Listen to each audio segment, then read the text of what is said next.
I'd like to call this meeting to order, the regular Town Commission meeting on November 16th, 2021 at 7 p.m. If you will all please stand for the pledge.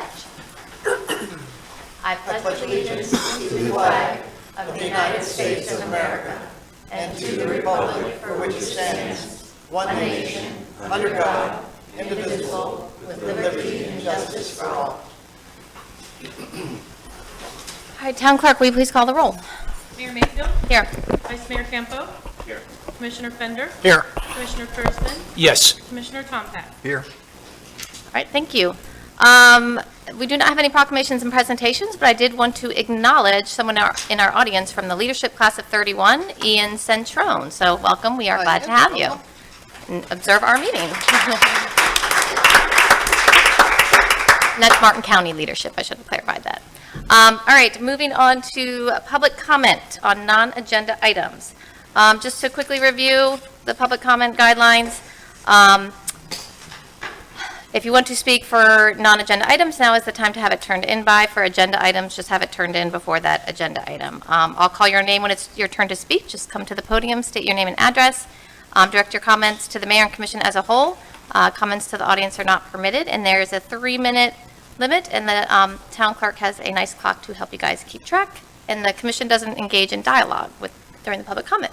All right, up first we have Tony Lagana. If you'll please come up and state your name and address, please.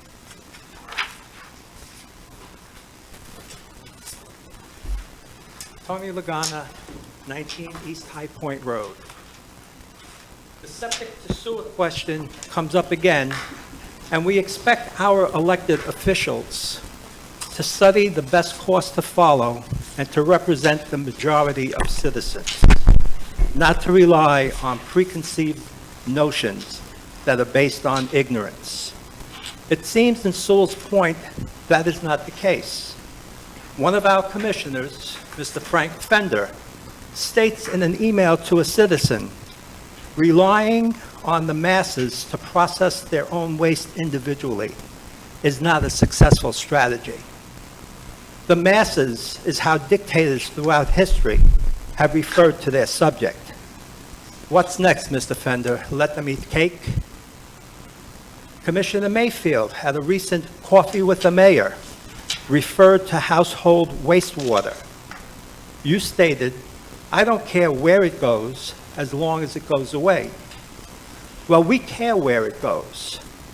Sewers are not the most cost-effective, environmentally friendly method of waste disposal. Septic systems are. Municipalities try to poo-poo raw sewage spills and discharges to our waterways because it would interfere with their cash flow. Town manager, you have made statements and taken actions to try and convince citizens that septic systems are bad and sewers are inevitable. Research conducted through Freedom of Information Act requests for public information have shown many of those statements are not truthful. And I'll be happy to share the statements, where and when they were made, and where they have been debunked. The 3 people that I named owe the citizens of this town a resignation. Instead of drinking the Kool-Aid that states that sewers are the only answer, let's show the world that Sewalls Point has citizens and a commission that intelligently looks for answers if there is a problem.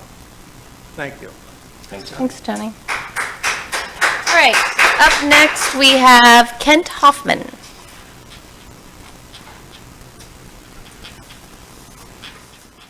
You'll come up and state your name and address, please. Thank you. Kent Hoffman, 42 Rio Vista Drive.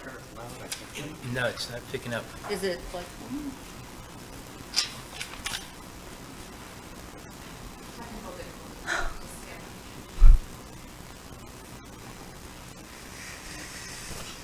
You ready, Tom? Geek Squad. Sorry about that. Okay. Mayor Mayfield, commissioners, and town employees. Let me start by saying, wow. You have attempted to submit an appropriations request for state funding for septic to sewers HB 2123 with no commission consensus and questionable town support.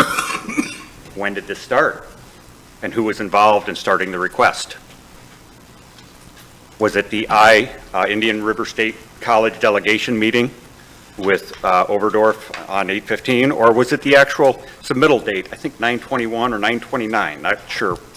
Commissioners, we want to know, did you know anything? Did you know anything prior to this request being done? This appropriations request.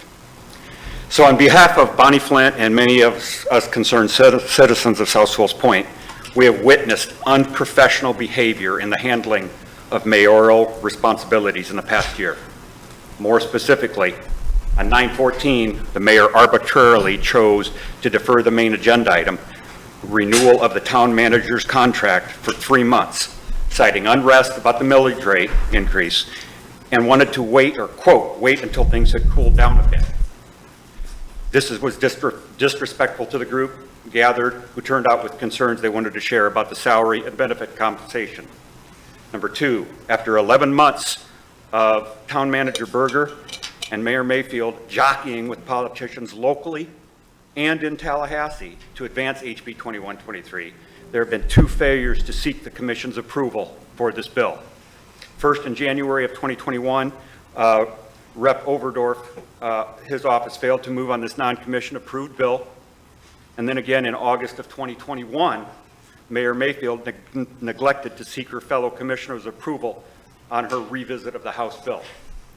This is serious and is one more example of Mayor Mayfield running too fast to force a contentious and expensive sewer project through by securing funding in advance, having created resolution number 897, which she claimed had, quote, no teeth, and then turning around to clarify, craftily force an issue. This is horrible governance.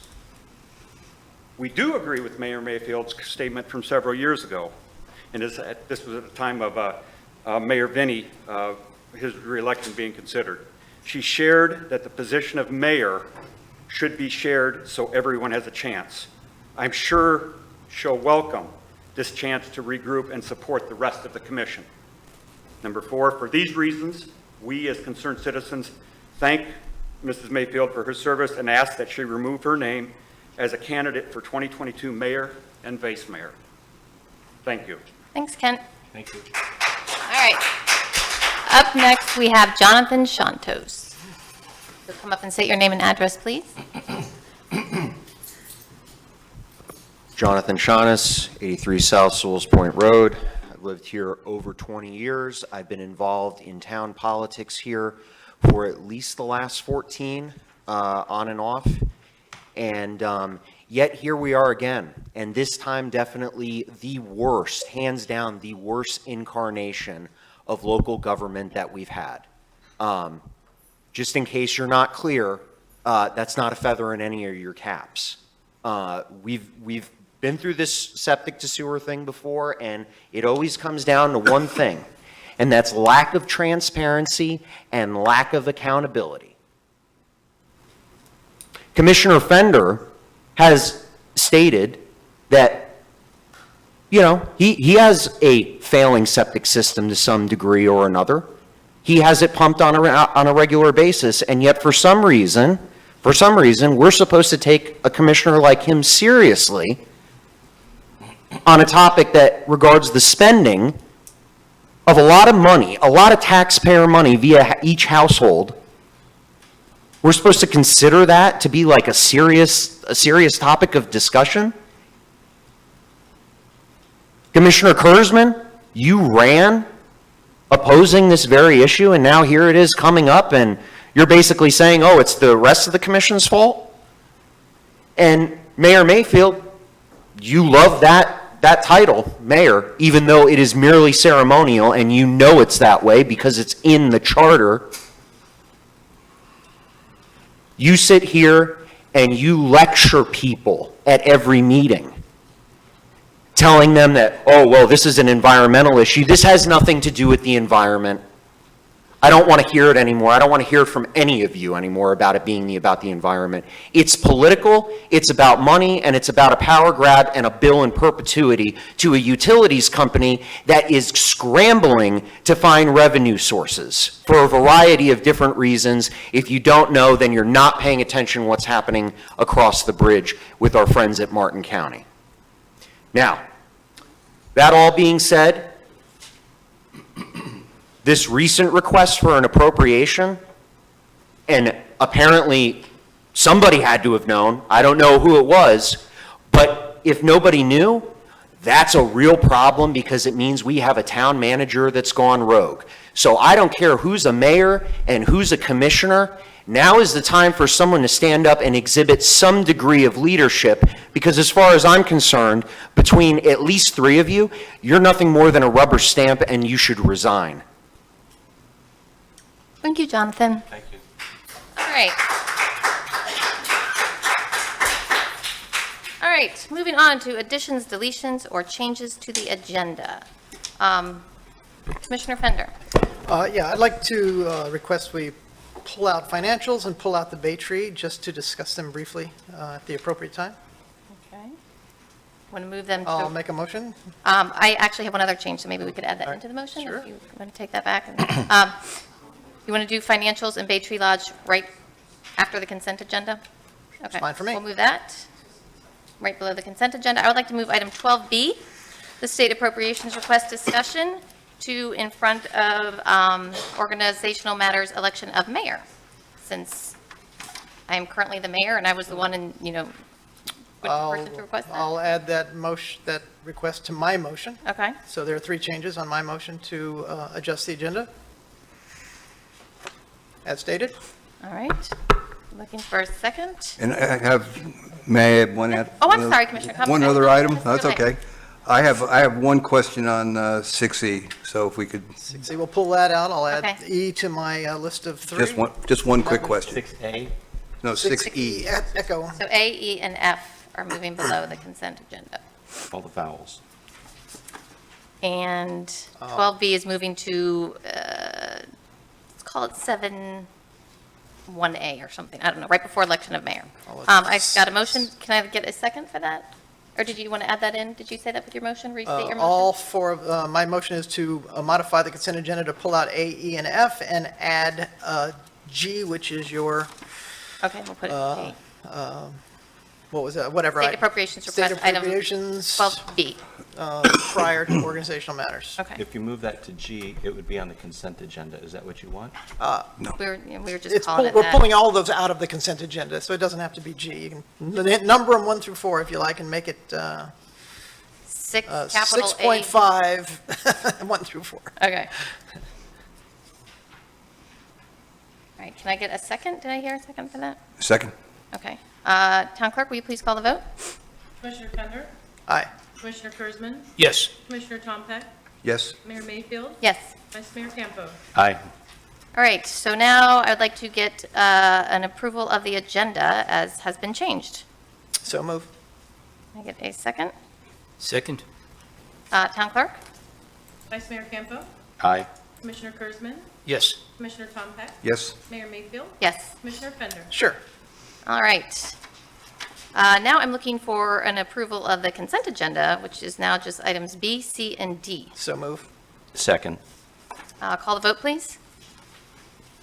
Commissioner Tompeck, Yes? Mayor Mayfield, Yes. Vice Mayor Campo, Aye. Commissioner Fender, Aye. Commissioner Kurzman. Yes. Okay, moving on to the first pulled item, which is the financials, September 2021. Commissioner Okay, Fender? I don't have too much here. I just thought I'd ask about format and let me get to it. Sure. There we go. So just, you'll educate me, of course, and I'll maybe just articulate, first of all, great job on the numbers as always, but I guess I'm used to seeing, you know, when I look at, I always go right to percent budget used, right? And so, and then I look for 3 digits.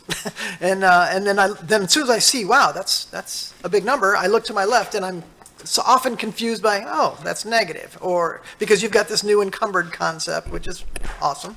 I just wonder if the encumbered column should be right next to the percent budget used, and maybe the budget amount or the percent, the actual expenditure for the year might be closer to the end. Is it possible to rearrange those columns? And you're welcome to say why we shouldn't do that.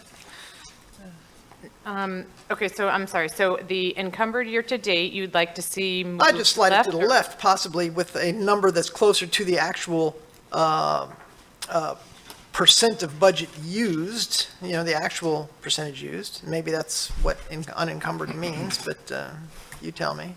Right, so the unencumbered balance is what is available to spend or not, depending on whether it's a plus or minus. Okay, so what does a minus revenue mean? Because I see lots of them on the revenue side. Sure, so minus revenue is actually good when you're talking about revenue, because it's saying that, so if you look at, say, miscellaneous revenue, the year-to-date balance is $51,769. Oh, We what only line item? budgeted $10,000. Oh. So we over-collected in that revenue by $41,000. Oh. I so know, it's accounting normal balances that get confusing. Why wouldn't that number be the actual amount plus the over collection? It would be a larger number, not a negative number, right? Or you're Well- trying to tell me even though it's a negative number, we've collected $41,000 more than we should have? That is correct. Okay, all right. It seems confusing to the average viewer, I guess. We could eliminate the unencumbered balance altogether if that's not a helpful number for you. It's probably helpful for somebody. I'm not saying eliminate it. It's just not helpful for me personally, Not helpful to me. I'm just looking, I'm a layman, so I'm looking at positives and negatives, right? I'm looking for big numbers and not overextending the budget or collecting more money or not enough money in revenue side. So anyway, so now we get down to the bottom. So what 70.17 at the bottom line of revenue means, to date, we have collected 70.1% of our allocated budget? Correct. Okay, which is correct for November? No, you're looking at September numbers.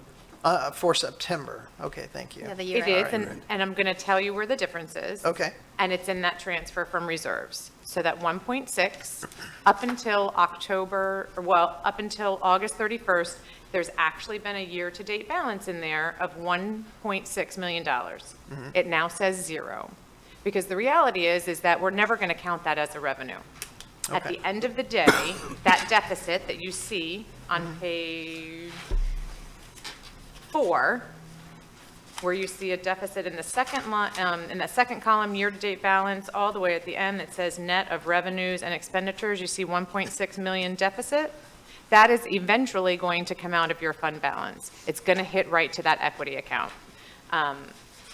We included it as a transfer from reserves all throughout the year because the commission approved various transfer requests. And so to make the balance sheet accurate, and so not to overstate the balance sheet to think that you had an additional $1.6 million to spend in unrestricted balance, that made sure that that unrestricted fund balance was a correct number and that your transfers from reserve were appropriately noted in your revenues.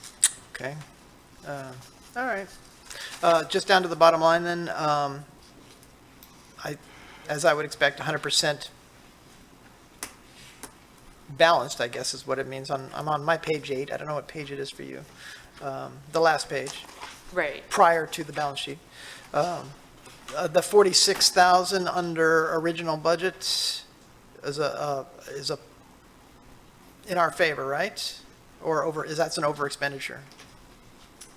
I'm sorry. 46,000 positive, because now I'm confused on positive, negative, under the column called 2021 original budget, totals out to 46,250. Oh, that was simply your original budget would be net zero because Okay. we have to present a balanced budget. That was simply a transition error from QuickBooks into BSNA and Okay. trying to transfer those balances where we never included all of the budget items in QuickBooks before. But it should be zero. Okay.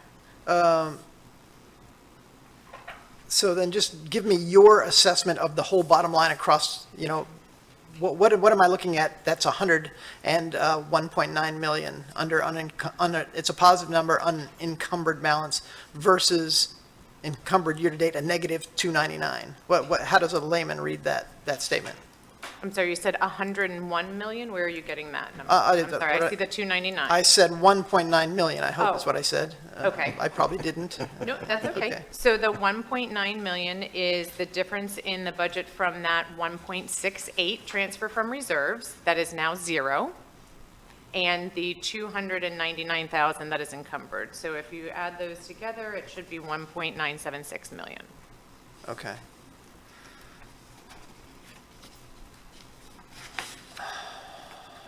All right. So I'm going to caveat this by saying these are confusing because we haven't closed out the year. So when the auditor presents it, it's not going to look like this for you.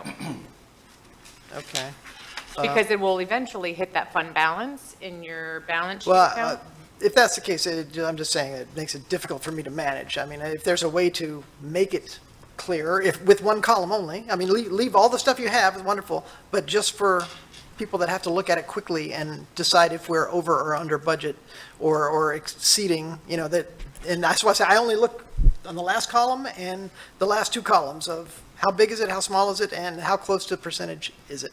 That's really all I want to see, honestly. And I'm not that I'm discounting any of the other stuff, I'm just saying for me, it would be helpful. I think that unencumbered, encumbered is adding to the confusion, to his point at the beginning, because you have the actual in the second column from the left, and then the amended budget, two columns down. I feel like those are the important ones you might be referring to. If you Right, wanna- and I yeah. mean, and again, any of these columns can be modified or Yeah. deleted. In the past, we've not presented September financial statements this early. So last year, they weren't presented until March when the audit was complete. Okay, maybe So I had a request to put them on there, which I'm happy to do, but it does make it a little bit I think we challenging. get them monthly, right?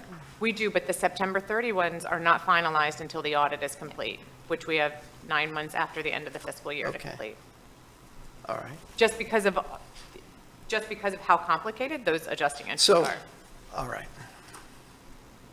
Okay, let me noodle on that for a while, but I understand now. Okay. And just last point, on the balance sheet, which is the last page, correct?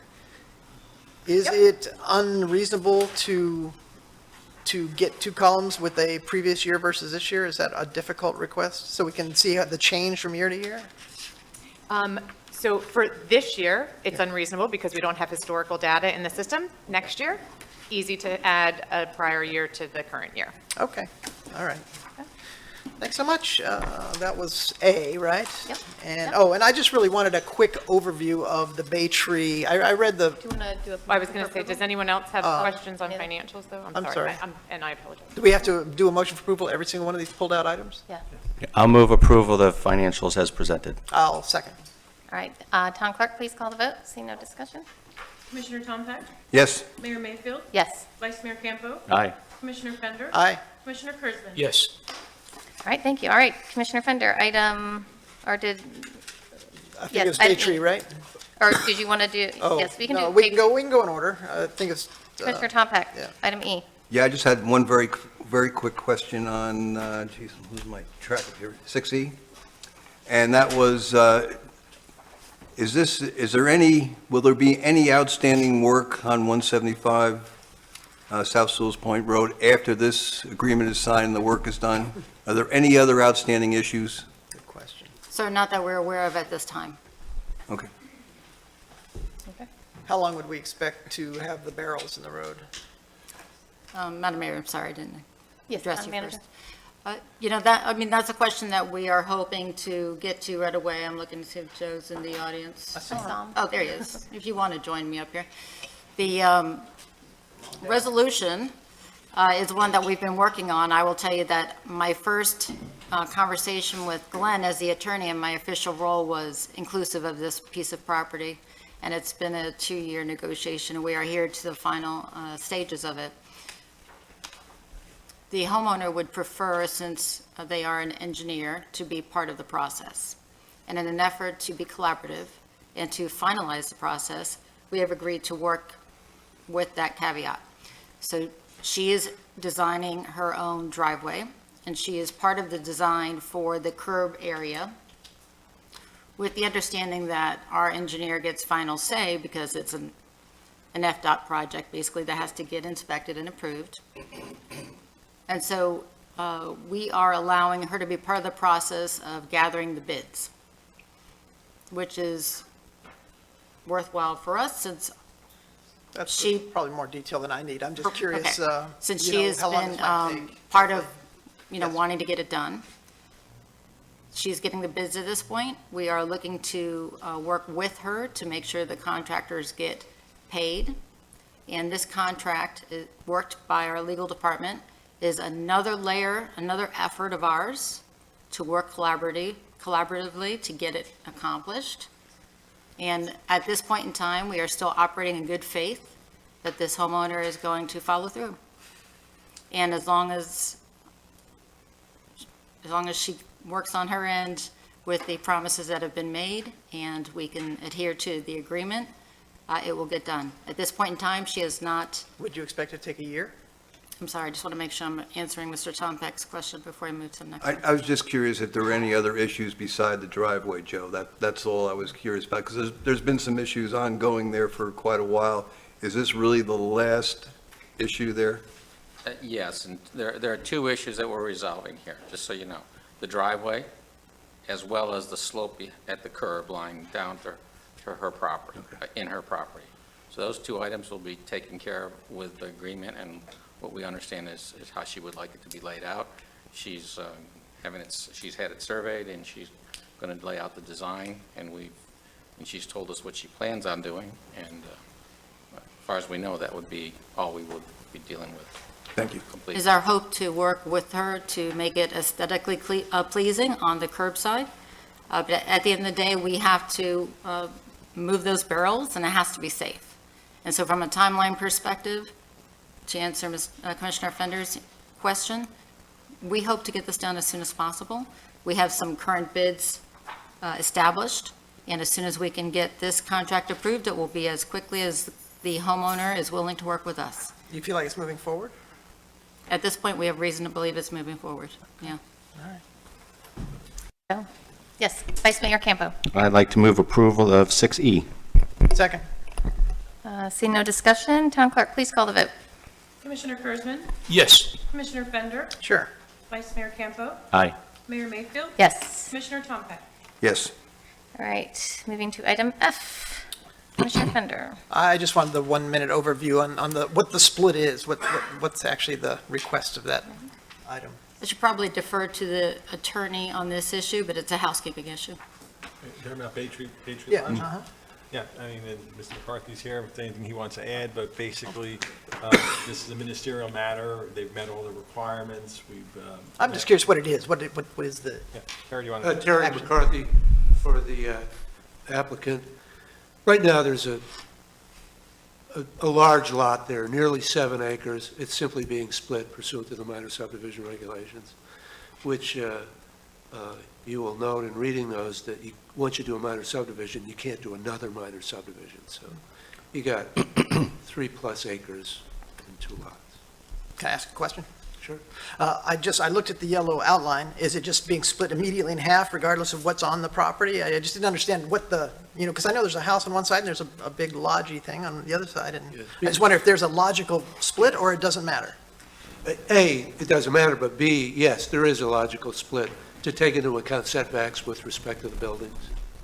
So will the split go down the middle of the house or is it? Oh, no, no, no. Okay. We're gonna have the split set up so that each house complies with the setbacks. And there's really only one house impacted.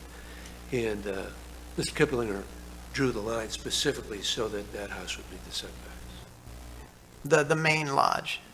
No, this is a smaller house out there, and it will now meet the setbacks based upon the split. Obviously, right now, it meets the setbacks by Okay, all right. a lot. I was just curious, that's fine. I understand now, thank you. And I'd also like to add that the staff have been very cooperative in Awesome. helping us through this process. Great to hear, thanks, Terry. Thank you, sir. Vice Mayor Campo. I'd like to move approval of 6F. I'll Second. second. Yeah. Town Clerk, did you record Commissioner Kurzman or Commissioner Fender for that second? Doesn't matter. Okay, all right. Can I, will you please call the vote? Commissioner Fender? Aye. Commissioner Kurzman? Yes. Mayor Mayfield? Yes. Vice Mayor Campo? Aye. Commissioner Tompak? Yes. All right, thank you. All right, we're moving to the item that I pulled out and moved forward, and that is item, per your agenda, 12B, the state's appropriations request.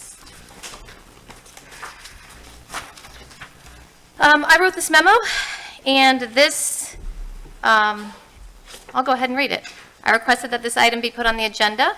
The Sewalls Point appropriations requests made at the September Martin County Legislative Delegation meeting were first discussed at the town's special meeting on August 18, 2021. During in-person meetings with our House representative and senator that occurred after the August 18th initial discussion, there were some changes to the requests. At the first town meeting after said in-person meetings, I was going to address these changes and seek commission consensus during the commissioner comments at the end of the meeting. I unfortunately forgot and did not remember until after the meeting was adjourned. I then went home and emailed the town manager my comment, which she forwarded along to the other commissioners. We also had a presentation from Representative Overdorf at the September 14, 2021 meeting where he explained the appropriations request process. The town has made it through the initial application process for the House and the Senate, and each of the appropriation requests has been assigned a House bill number. The $1 million request for the South Sewalls Point Road Resiliency Project has been assigned House Bill number 2059, and the $800,000 request for subject to sewer conversion has been assigned House Bill number 2123. As part of the continuing progress, I am seeking official commission approval of these requests. Commissioner Fender. Well, that last sentence threw me, but I'll make the motion if that's what you're requesting. But I was just going to comment that because I've heard a couple of comments up to now on this topic, and I've been asked at a couple of points if there was approval for this, as if it was some sort of formal impropriety or something of that nature. I don't know the word I'm looking for, but I would say that historically, on the last 2 years at least, we've gone through several goal-oriented processes, and all of those goal processes include project activities that were towards raising the road, putting the infrastructure in place to do so, and I think the concept was always that we were going to offset taxpayer cost with grants. So if the question is, would they have stopped and not put forth the grant application because we had already agreed in principle that we were moving forward with as much cost offset as possible, then I don't understand the issue. I mean, we of course would not have disapproved it. I mean, Yeah. There had been some concern, and it was not on, I'm sorry, but there had been some concern, and it was not on as an official item. Like I said, right in here, this is exactly how it went down. We've You can- approved yeah. 100 of them. I mean, we would, So it was just an effort to make it official. Commissioner Kurzman. Yeah, are we putting the cart in front of the horse in this case? Because we haven't gone as far as to say we're looking to move forward with the sewers at this point. And I brought up a couple of months ago that this should go to a vote. I would like to see this go to a vote first amongst the residents of South Sewalls Point. And if it's yes, then we move forward. If they vote no, it wouldn't make any sense. I just think what we're doing is just looking for a little more time. We could probably get a vote where the, I guess our county elections could mail each, it's something we've talked about, each homeowner would get a ballot in the mail, and if a yay or nay, we'd give them how much it would cost, the maximum, and you vote yes for it, the majority vote yes, it goes through. If they vote no, it's done and over at this point. It's a hot button topic, and people have been very upset about this, and it's been a big divider in our community. I'd rather go about the right way, and I appreciate the efforts, what you're doing. I honestly do. But, it's to hold back a little bit longer, let's get the vote in. If the vote's no, we have to put it on the side, we'll shelve it. What happened last time, we had to hear that we got the grants, you give them back, you're not going to get grants anymore. We heard that in the past, and I wasn't a commissioner then, but that's what we were hearing back then.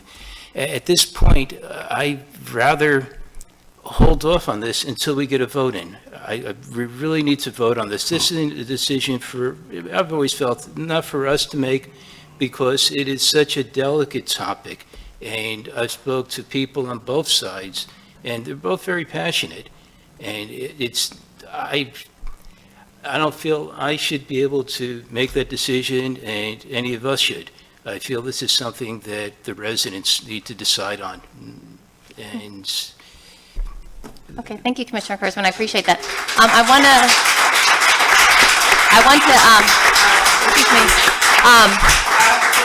want to add to the memo I wrote, the first time we discussed it, we had said $500,000 for the road project. The effort was to actually, really try to get this money. There was a failed attempt back in February.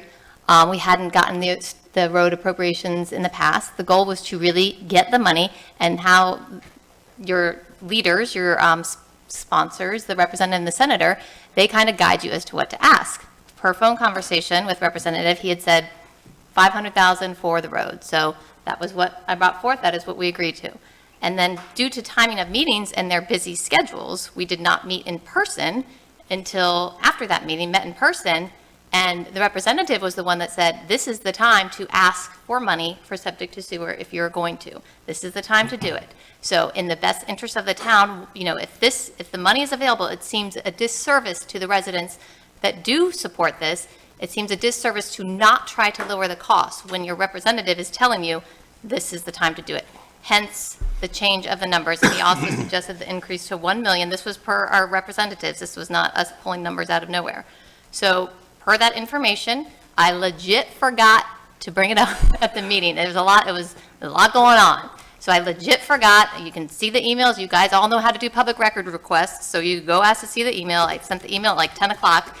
And then there was no response from other commissioners. And so the legislative delegation meeting the next day, that is what we asked for.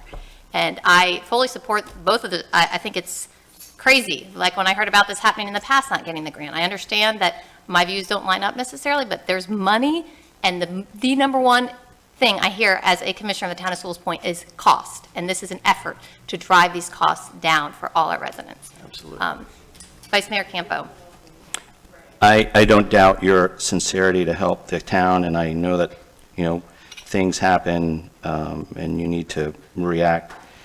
I feel like my voice as a commissioner, and for the voices of the people that voted for me, were taken away when the commission was not included in that approval to move ahead.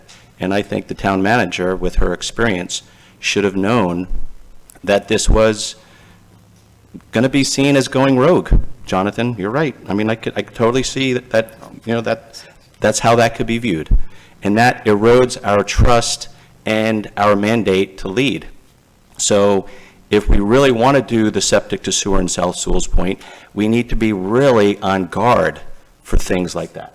And I understand you being put in that situation, but the mayor position in Sewalls Point is basically a parliamentarian. It's managing the meetings, presiding over the meetings, and signing official documents. It's not a strong mayor position.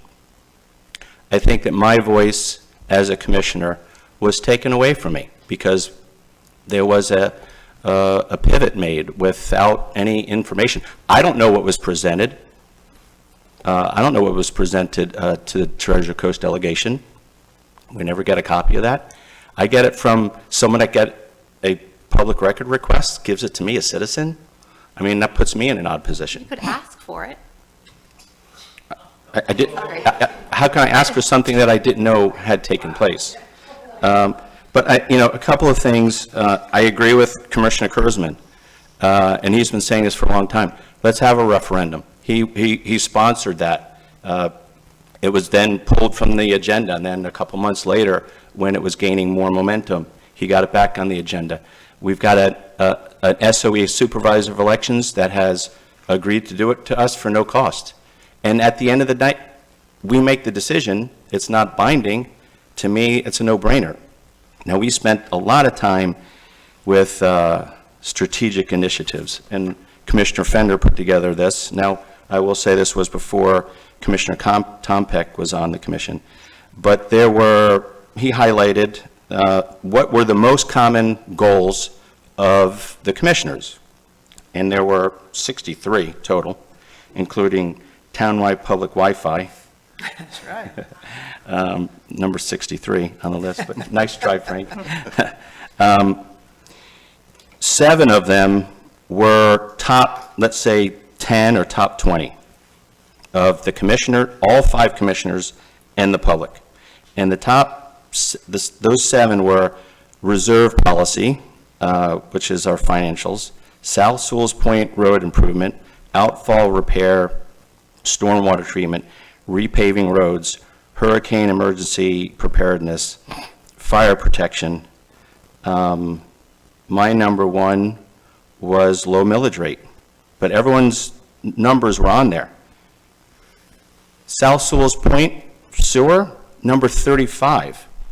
Only 1 person had that in their top 30. So how could this be interpreted, and Mayor Mayfield, you were on the commission at that time, I think knowing that number 35 on the list, and then on the fly, I guess on the fly, because I don't know how we got from, hey, there might be money to septic to sewer, to applying for the grant. That's the piece that I don't understand. Did we have a proposal at that point, or did Toby say, hey, there's money for septic to sewer, do you want me to go in for that? And you said, sure, put me in for that? Or did you then have to submit paperwork? And if you submitted the paperwork, why didn't we get copies of that? So I like the commission to lead with a mandate that is a moral authority and not just because we got elected, 3 years ago. And I think this is going to erode, and we poked the bear. We poked the bear, and now people that have been opponents of septic to sewer are going to look at this, and it puts us in an uncomfortable situation. And so the 2 issues that I have is, being the mayor, guided by the town manager, who's got a lot of experience, who should have spoken up and should have made it clear to us, that's disappointing. That's disappointing for me. And so it's not hearing the voices, it's taking away from our moral credibility. And then I'll go back to Commissioner Kurzman. This is such a hot issue, and especially now. We just made it more controversial. That I'm in favor of, I will not vote for septic to sewer in South Sewalls Point unless we have some sort of townwide referendum, because it's too hot of an issue. At the end of the day, I'll take that information under advisement and then make a vote, but I will vote no for any septic to sewer in South Sewalls Point until we have more public input. This is not the People's Republic of Sewalls Point, this is the town of Sewalls Point. We need to have representative government. And so that's really something that I really feel strongly about. And I agree with Commissioner Kurzman. This is not a done deal. And once you spend this money, Toby and Gail and John are going to come to us and say, hey, what are you going to do with it? And then we got the hot potato, and then that erodes our ability to get money when we have a game plan moving forward. So, thank you. Thank you, Vice Mayor. I will not vote to approve this because I don't know what this is. What is the $800,000 request for septic sewer? What is it? I can tell you right now. All I have is this one memo. And so I have to Commissioner vote no. Tompeck, do you mind, I just wanted to say a quick, did you want to go first? Please, go ahead. I think this is very important. This appropriations request was to cover, I did the coffee with the mayor, and I've seen a lot of familiar faces, is for planning and design. I have been told and have been led to believe, and I do believe at this point, to get the most accurate number, to get the best design, to be able to see if we have the options to give people mandatory or not mandatory, that it would be best to do the design and the study. So that is what this appropriations request is for planning and design, to enable to get the information to make the best decisions.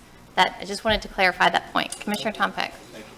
And that's about what I was going to say. You know, we've talked about this issue for a long time, and, you know, we never get to the point where we've got a solid plan in front of us that everybody can look at and understand. And the only way we can get there is to start doing some planning, to start doing some of the preliminary engineering so that we understand what's the best system, how much it's going to cost. And that's why I think we should go, continue to, I don't think you ever want to pull a request back from the House. I don't think that's a great idea. But I think this will at least give us some, credibility in terms of doing some planning. And, we've, town manager has discussed a meeting that she had with the county fairly recently, and there's another one planned for early January. I want to be able to sit up here and say, here's the options that we have, here's a plan that we can implement if we so desire. And at that point in time, yeah, if we need to do a referendum, absolutely. I have no problem with that, but we don't have enough information. We don't have a solid plan here to show anybody. How much is that costing us? No public comment, please. And I think that's, that's prime, and we talked about, hey, how do we go about getting some money for the planning?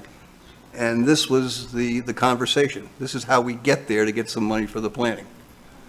And I think it's, I don't think we lose anything. I don't think we commit ourselves to anything. We go ahead and make the Please refrain plan. from cursing. We go ahead and make the plan, and then we've got something to show the citizens. Thank you, Commissioner Tom Peck. Commissioner Fender. So I'm also in favor of a referendum, but my concern is, as Commissioner Tom Peck stated, is that we don't have enough information to have a referendum. We don't know what to ask, right? I mean, the way you word this is critically important. And what you don't want to do is create the option for municipal sewers for future generations at Sewalls Point. I mean, it just is, how you word that referendum will be critically important. And also the people that care about costs. I care about cost. But we don't know what the cost is. We don't, and I would rather see a referendum on mandate, right? Because mandate is really what we don't want. We want people to have choice. You should be able to have a municipal hookup if you want one, and you should choose not to if you don't want one. But to be able to take that choice away from all residents for future generations as well, not only just you that live in your house right now, but you're going to sell your house one day, and the person who buys it is going to probably want modern infrastructure or have the ability to connect to it if they so desire.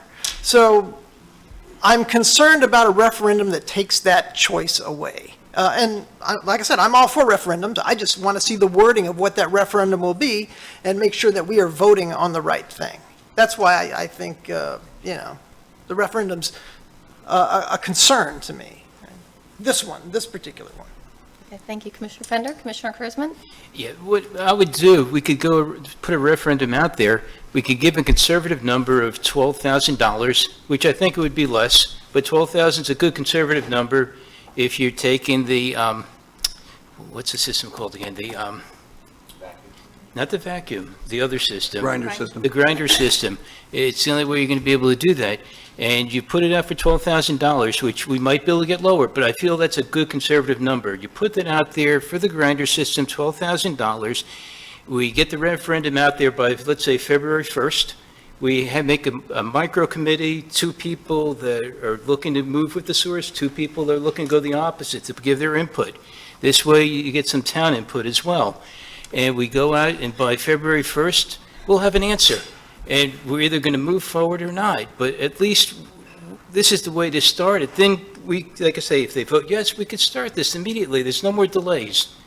If it goes the other way, we have to hold off. And that's just, I feel it's a fair way to do this because, when I came in, one of the things that I ran on is trying to get the town together on the same page. The town wasn't getting along. It was very divided. And I don't want it to be divided anymore. I think this way it will not be divided. It's fair at this point. You got people who are saying, you know what, we don't want the sewer, so we don't want the money whatever it's going to cost initially coming up, but if we do it this way, at least we know. And I think this is the fair way to do it.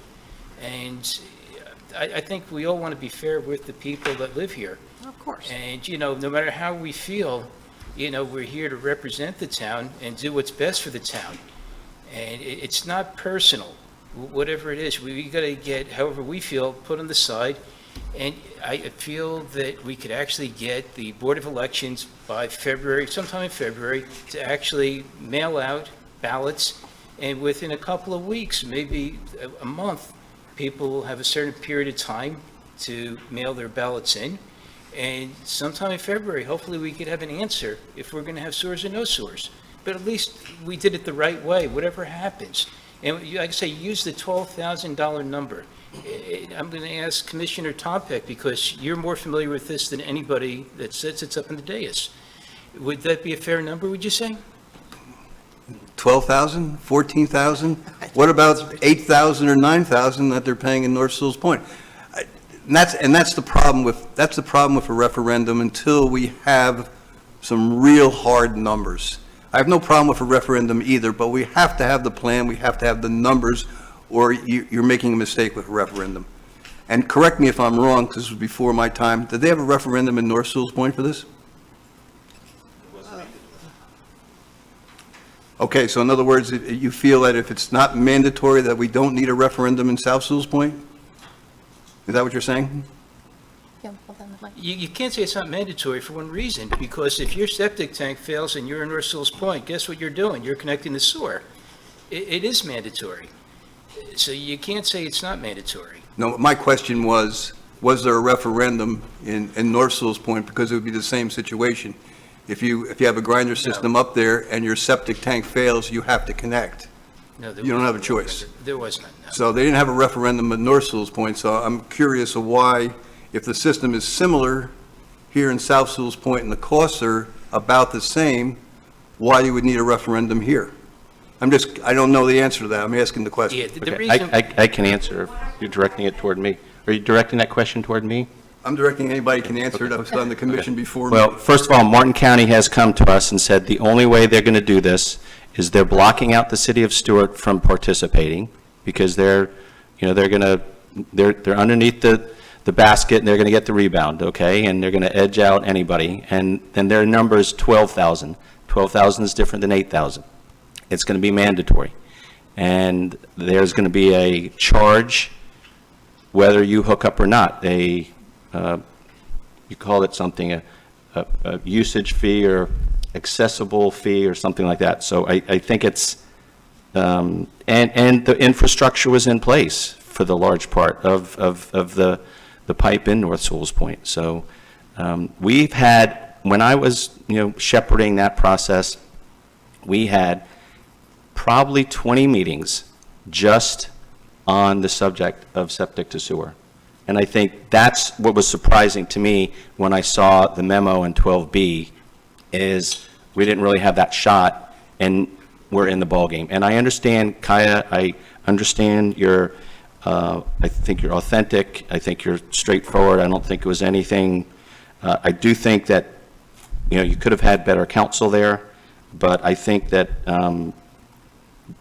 that would have been a cause to say, look, let's have an emergency meeting, and let's get the commission involved. So anyway, that's just the answer. Right. It's Commissioner- okay with me if we move ahead. I mean, you can Yeah. continue to talk about this, but I I was think going we're to all... say, Commissioner Fender, this was for the approval to continue with the applications that are already submitted. Hasn't gone before the committees, but, and there will be plenty of time for discussions. We're not approving the actual work getting done. This is just approving the sure. grant. So, Commissioner Fender?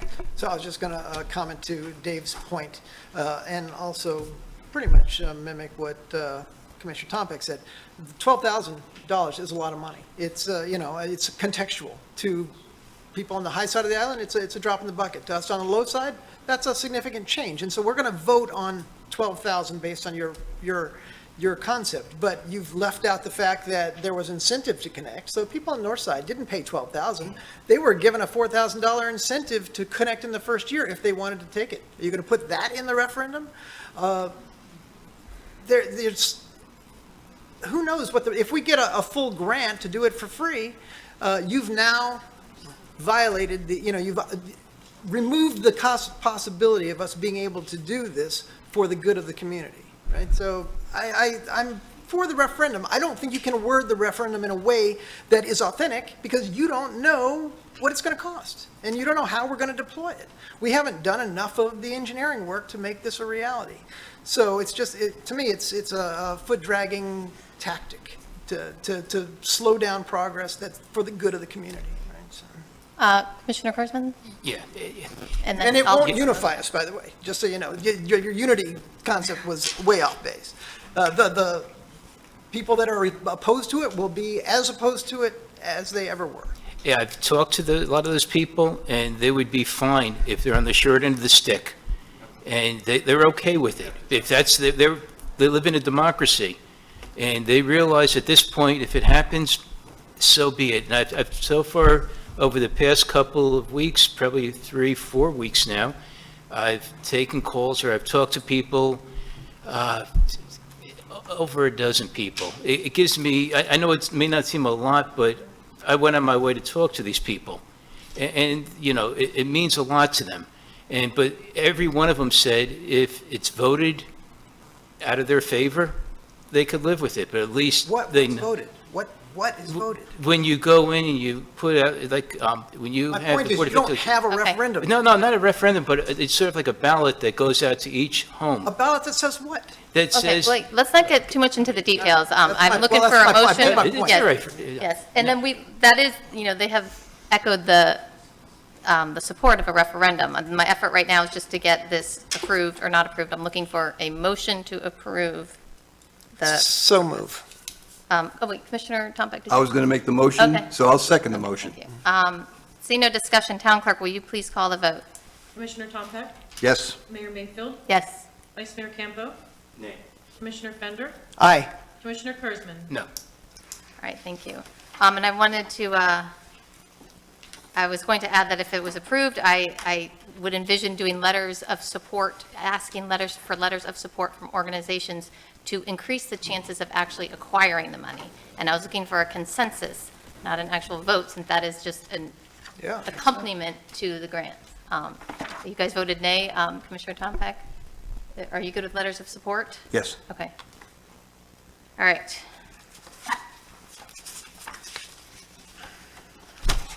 Vice Mayor Campo, if you, I'm queued up for the next item. okay.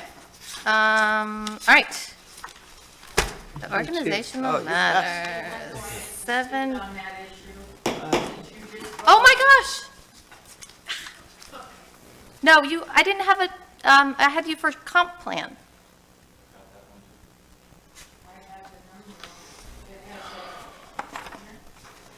Let her speak. Oh, yeah, no, okay, I see. You wrote 7B, but then you wrote comp plan, and I just saw the comp plan, so I apologize. But if you want to come up and do your public comment for that, please, come up.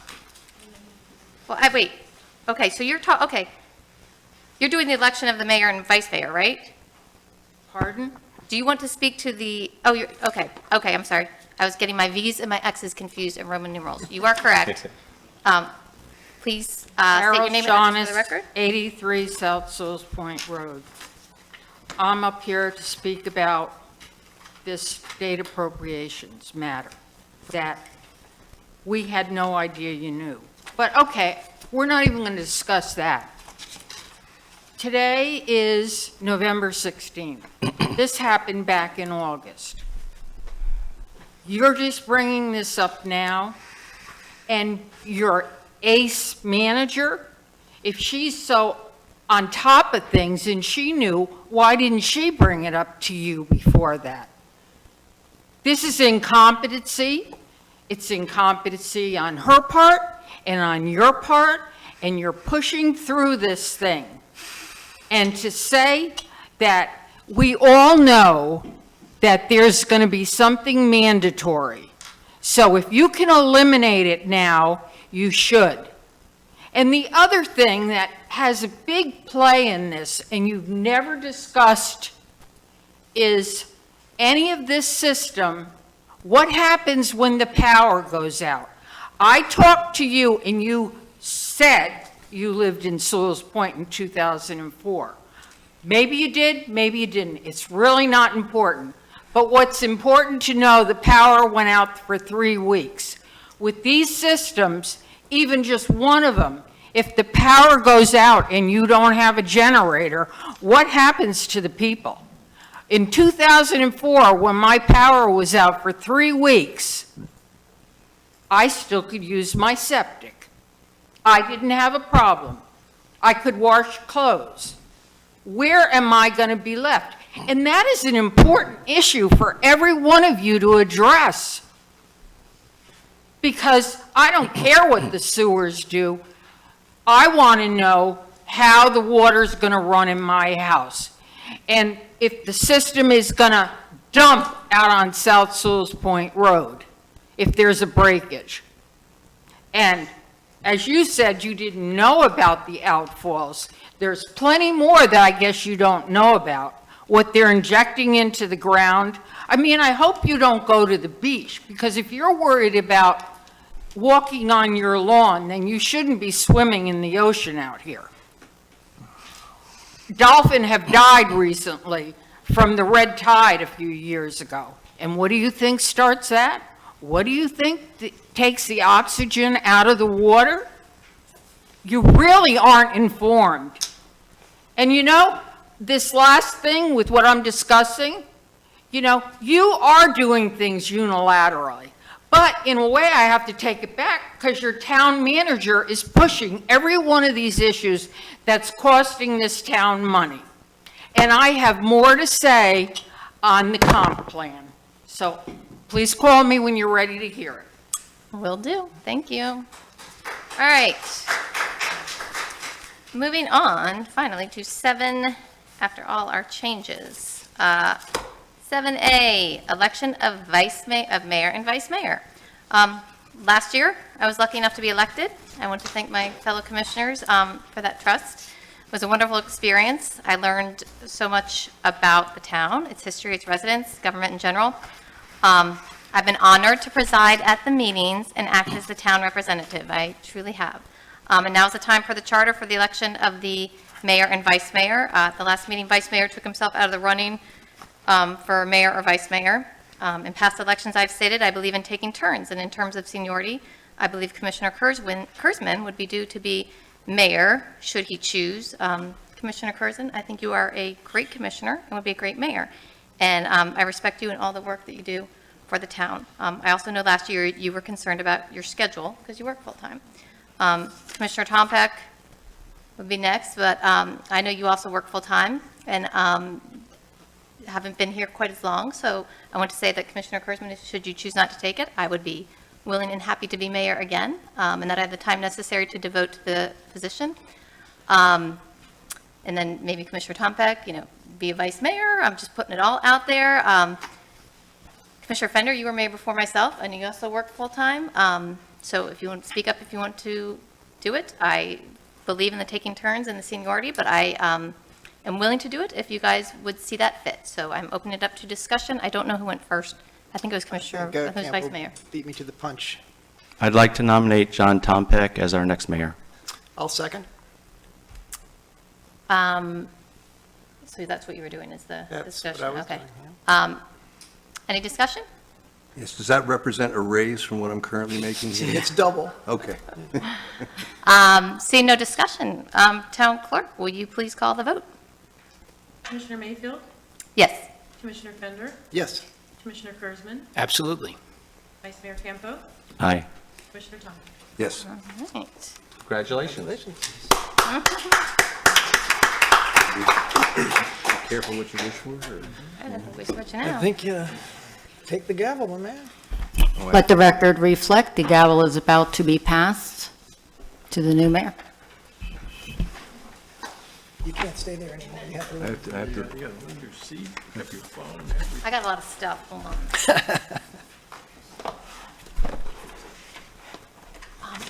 The things that were approved, do I still sign before?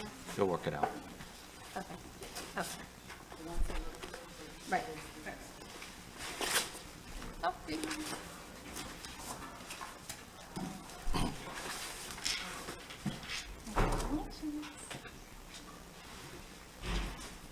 whole speech, For, for thanking you for the great job you've done. oh, Maybe I'll still.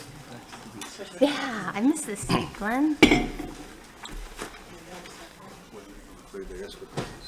It's your gun. It's the suitcase with the nuclear codes. Oh, my God, oh, my. Thank you. Yes. The new mayor should, when you're done with the process, if you'd like to hand these to, For photo opportunities. yeah. Okay. We'll do that, Sure. you'll hand it to. Oof, different computer? Okay, well, that, Is this? quite a surprise. I appreciate the support, and I want to thank Kaya. I thought she'd done a terrific job this year. She was- Yeah. So I guess the next item is to vote on a vice mayor. This is a box.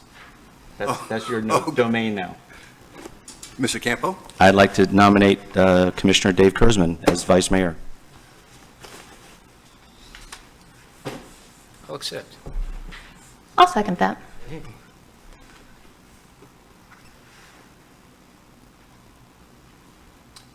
Any discussion? Any discussion? I'll get the rhythm here in a second. Just let me catch up. I'll get the April, take It the. takes about 11 months. Mayor Tom Peck, Yes. Commissioner Fender, Yes.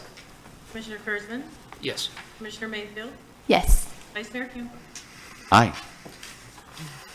Okay, the next item is committee appointments of town commissioners. Already hogged your water. And I think we have listed the appointment to the Airport Noise Advisory Committee. Dave, you're on that currently. I'll stay with it. I've Okay, been doing good. it for all these years. Florida League of Cities. Kaya, will you remain on that? I do the Treasure Coast Regional League of Cities, which I'll stay on. I did not, that was the annual conference.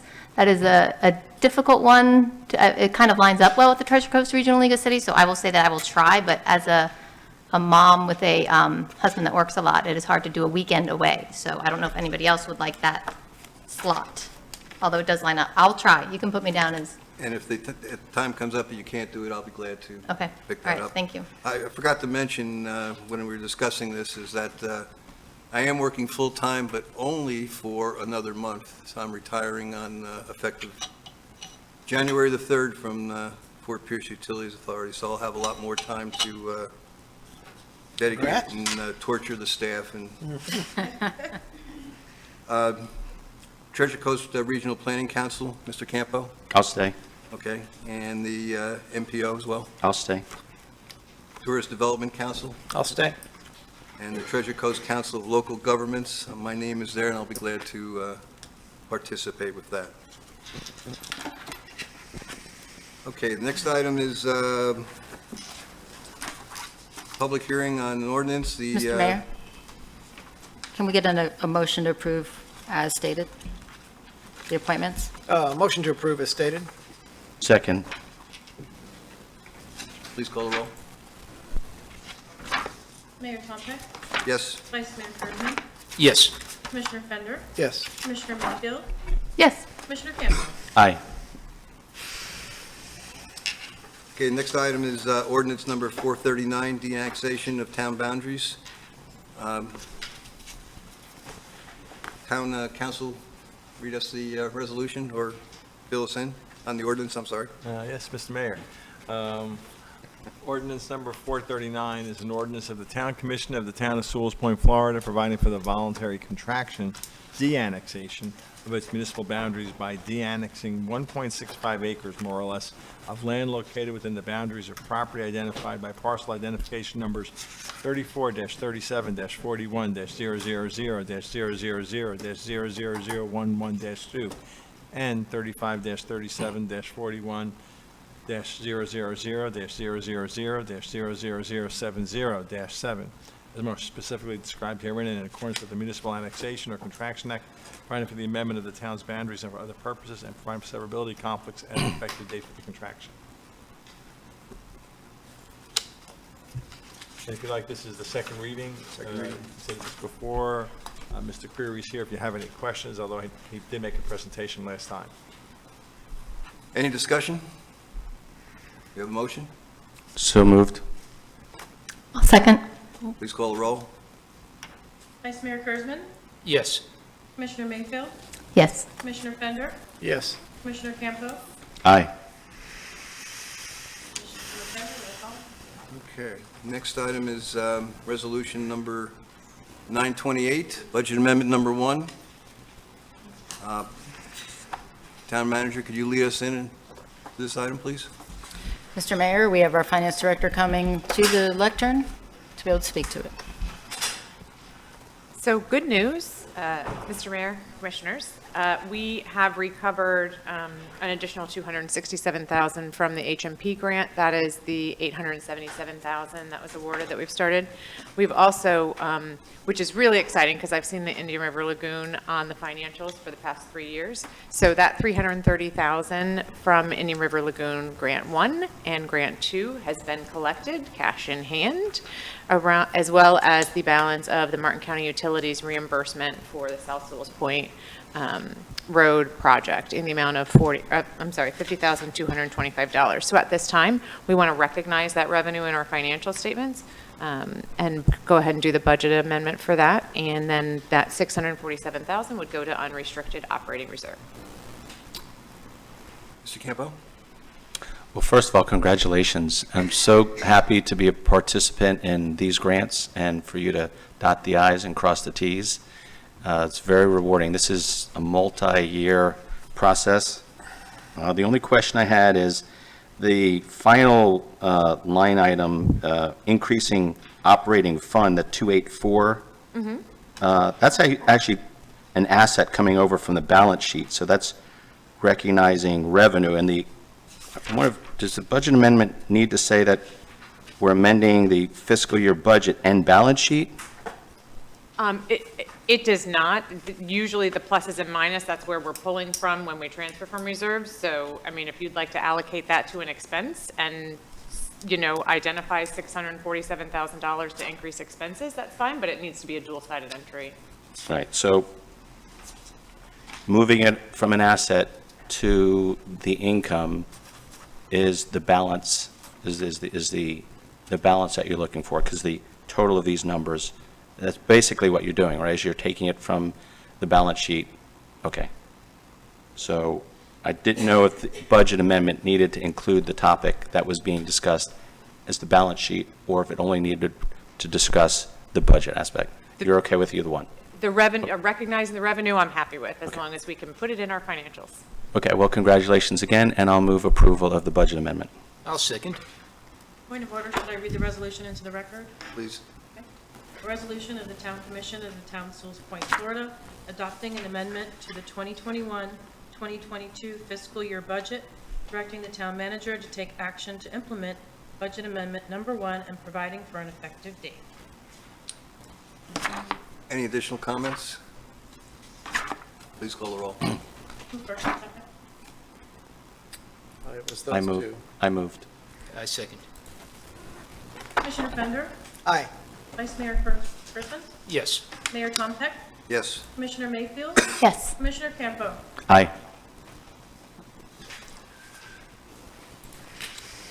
Okay, the next item is under 12A, new business, marine structure roofs. This is the item that we've discussed in the past, and we wanted to bring it back to life. And Town Manager, will you please go ahead and give us a brief introduction? Mr. Mayor, to the lectern is our building official, Jack Reisinger. We're going to kind of do this as a team and give you the information that we have found out so far as it relates to the covers for marine structures. So for today's discussion, we're speaking about the marine structure covers as they're regulated on the east side specifically of the town of Sewalls Point.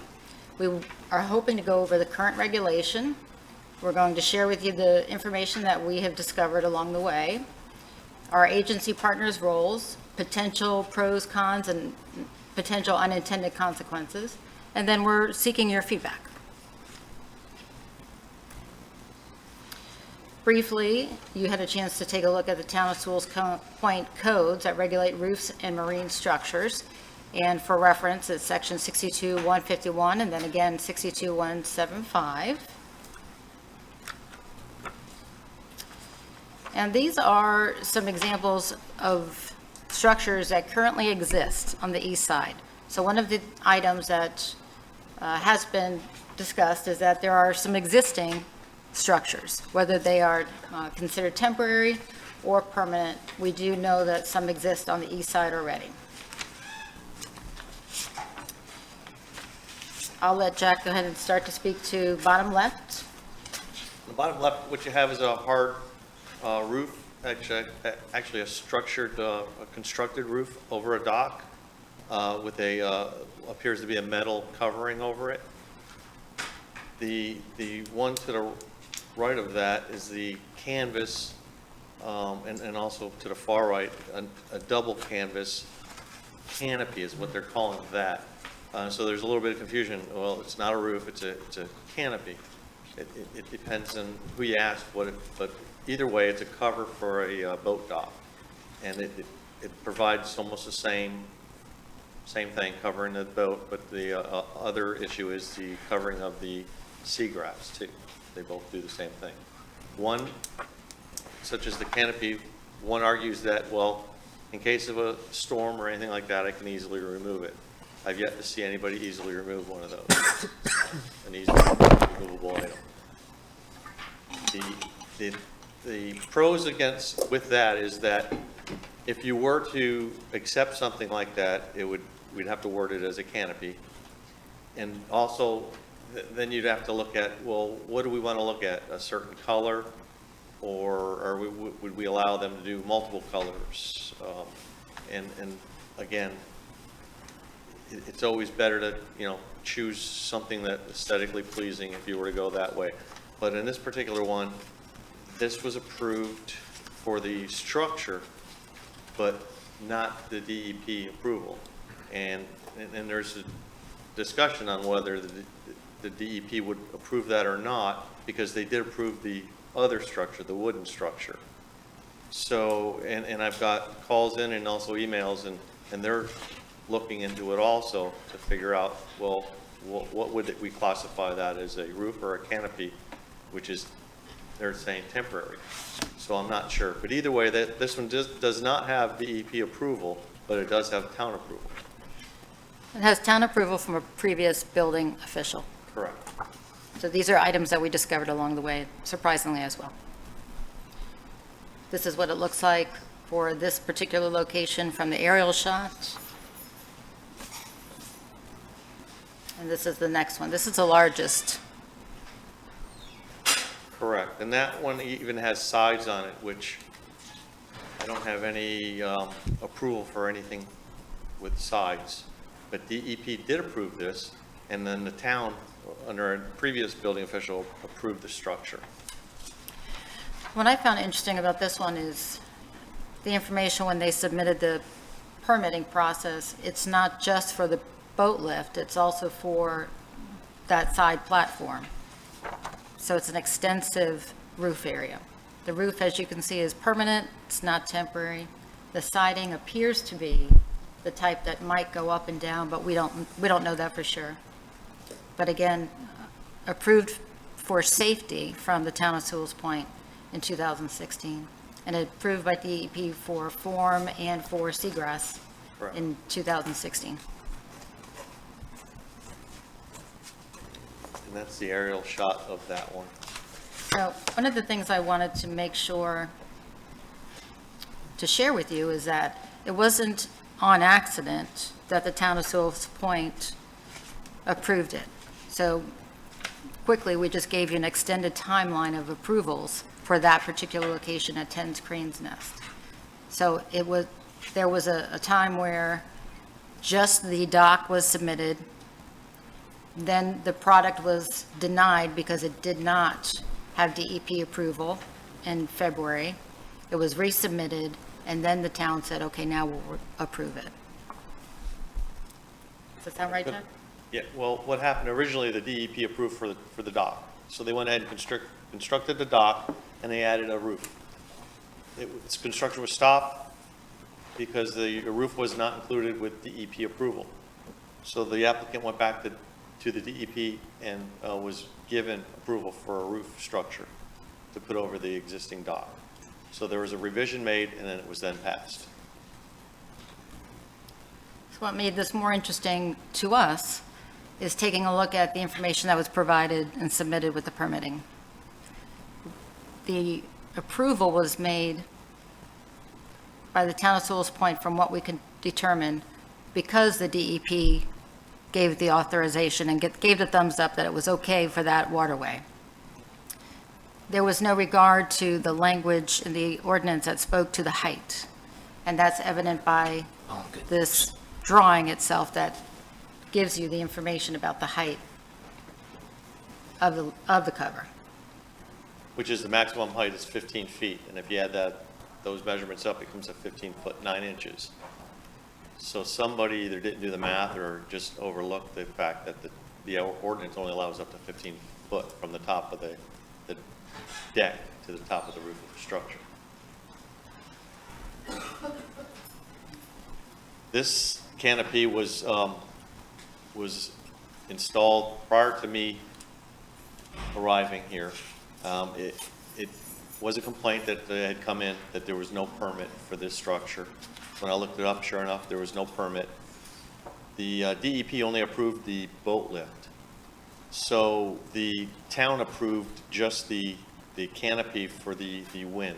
At that time, based on what I had seen before with the other canopies, that there was no DEP approval needed for the canopies, is what I thought, so that I held the same conditions for this one, and I approved that one, because I was more worried about the actual wind than the actual DEP approval for that, thinking that because it was a canopy, not a roof, that would be allowed like the other two that were approved prior to me.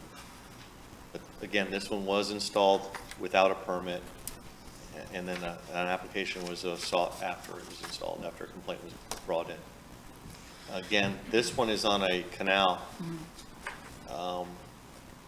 which is, of course, different than the other ones where they're out on the end of a dock, out in the waterway, which could obstruct somebody's view. This one's actually in his backyard. So there are other outside agencies, as you all are aware, that regulate the permitting process for construction on waterways. We have the Florida Water Management Districts, and the graphic to the right shows you the boundaries for each of those districts. As you know, we have the South Florida Water Management District.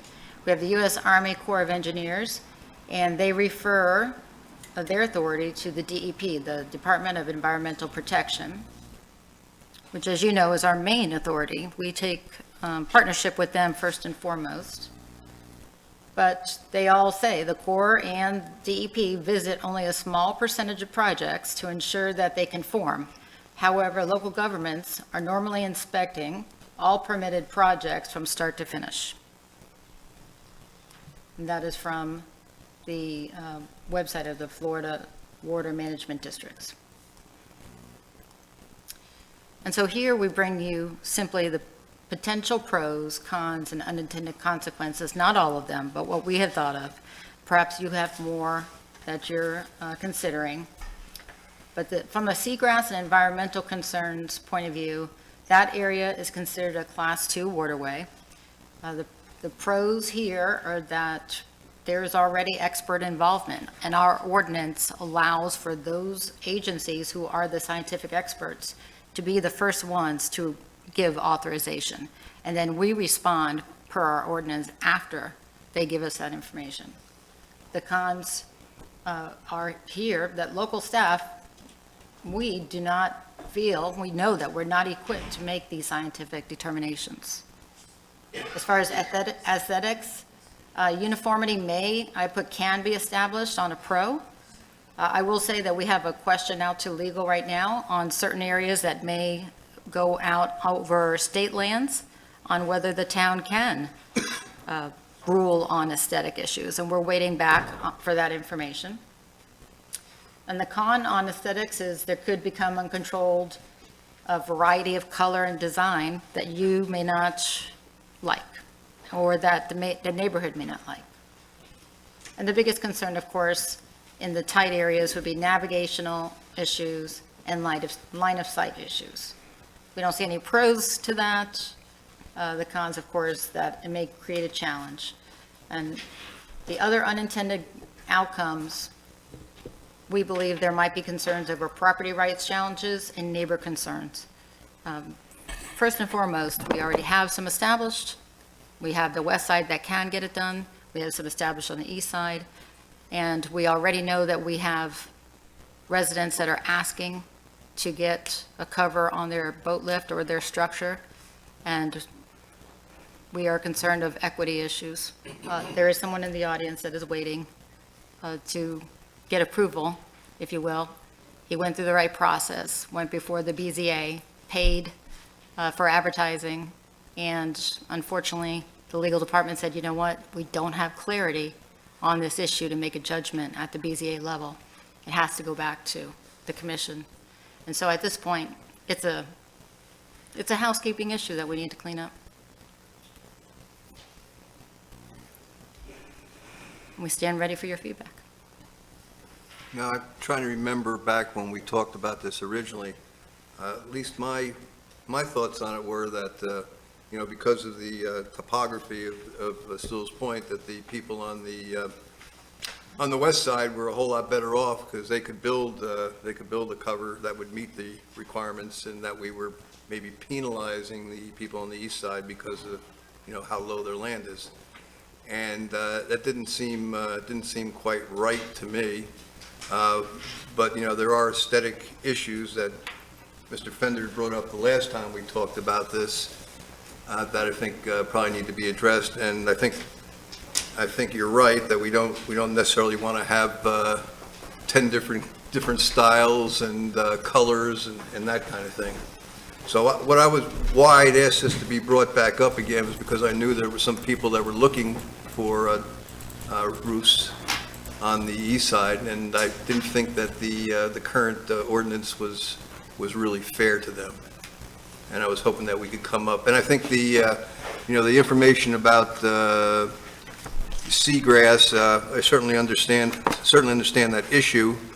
If it's a real concern, and I think DEP does do an evaluation of the seagrass, that we can certainly add a little, I'll call a permit fee in terms of kind of a pseudo mitigation kind of thing, where they could donate $250 or $500 to the local organization that plants seagrass. Seagrass costs about $50,000 an acre to plant, and that's not just the planting of it, but they take care of the grass from the time it's planted, make sure that it's propagating and that kind of thing. So it's not cheap, but you might want to think about that. But what I'm really looking for is some equity for the folks on the east side. That's really why I brought it back up.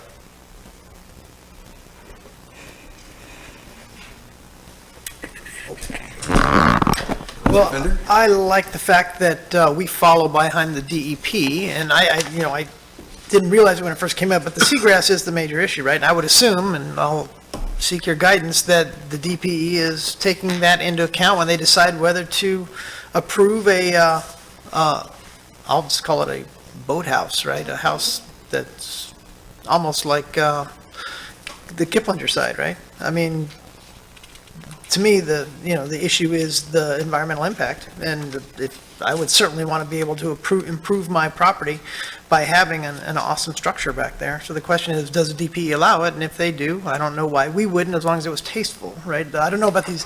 I haven't actually seen the canopy styles. That I assume they're there. They must take wind load, or they're gonna. Yeah, they're designed up to 170 mile an hour. They're aluminum frame. Yeah. With the canvas. But when I spoke to the DEP, they couldn't even give me a straight answer on whether this property would be allowed or not, because they take into account every single property and they analyze it before they give approval. for the seagrass. They won't give an approval for a canopy if it would disturb it.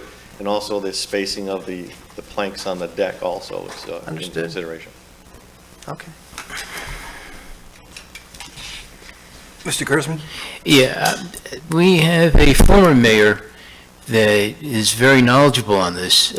She sat up here for, I guess, several years, and that's Jackie Thurlow-Lipich. I would like to hear some feedback from her at a future meeting, maybe. We could have her come in. She's been so involved with the environment. That's her biggest thing, and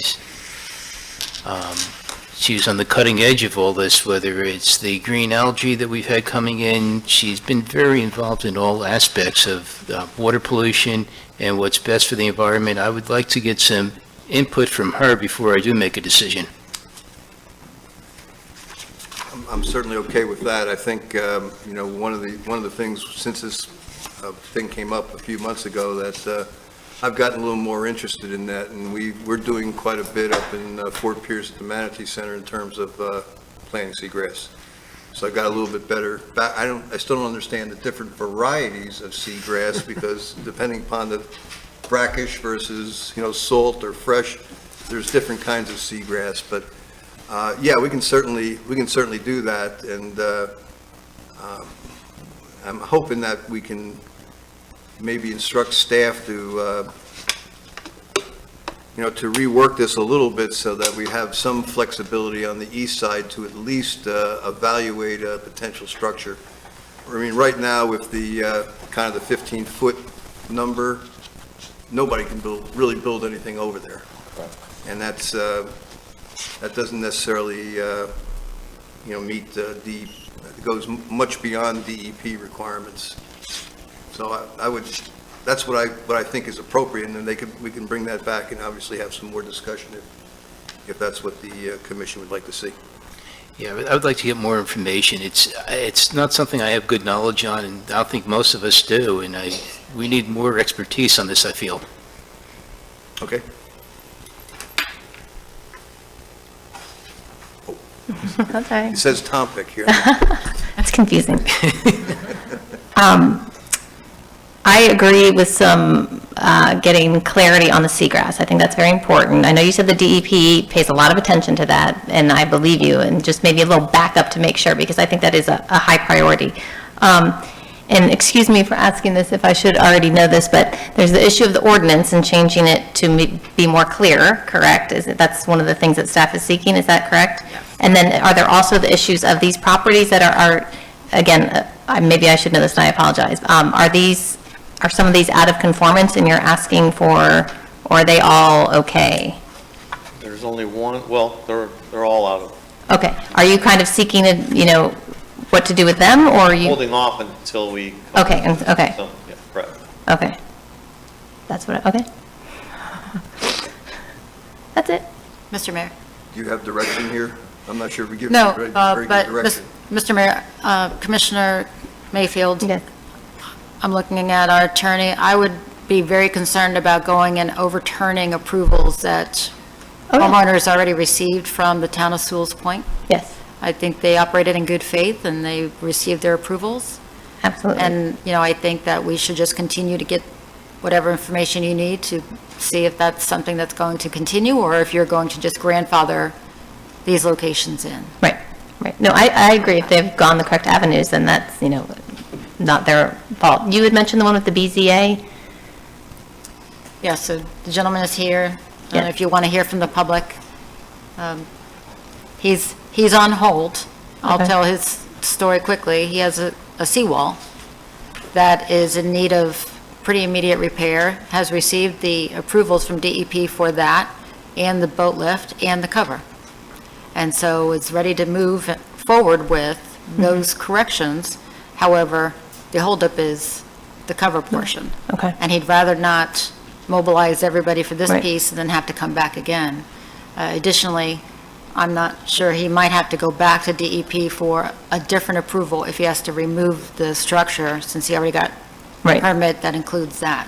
So he's trying to do it the right way. Right, but now he would have to wait for us to. The added kind of- complication is he's actually on a canal area, So it's not one of these that are out and exposed. So it might have, it depends on your position, but his position and a couple of his neighbors came to the BZA and spoke in favor of him and said that it would not interfere with their concerns.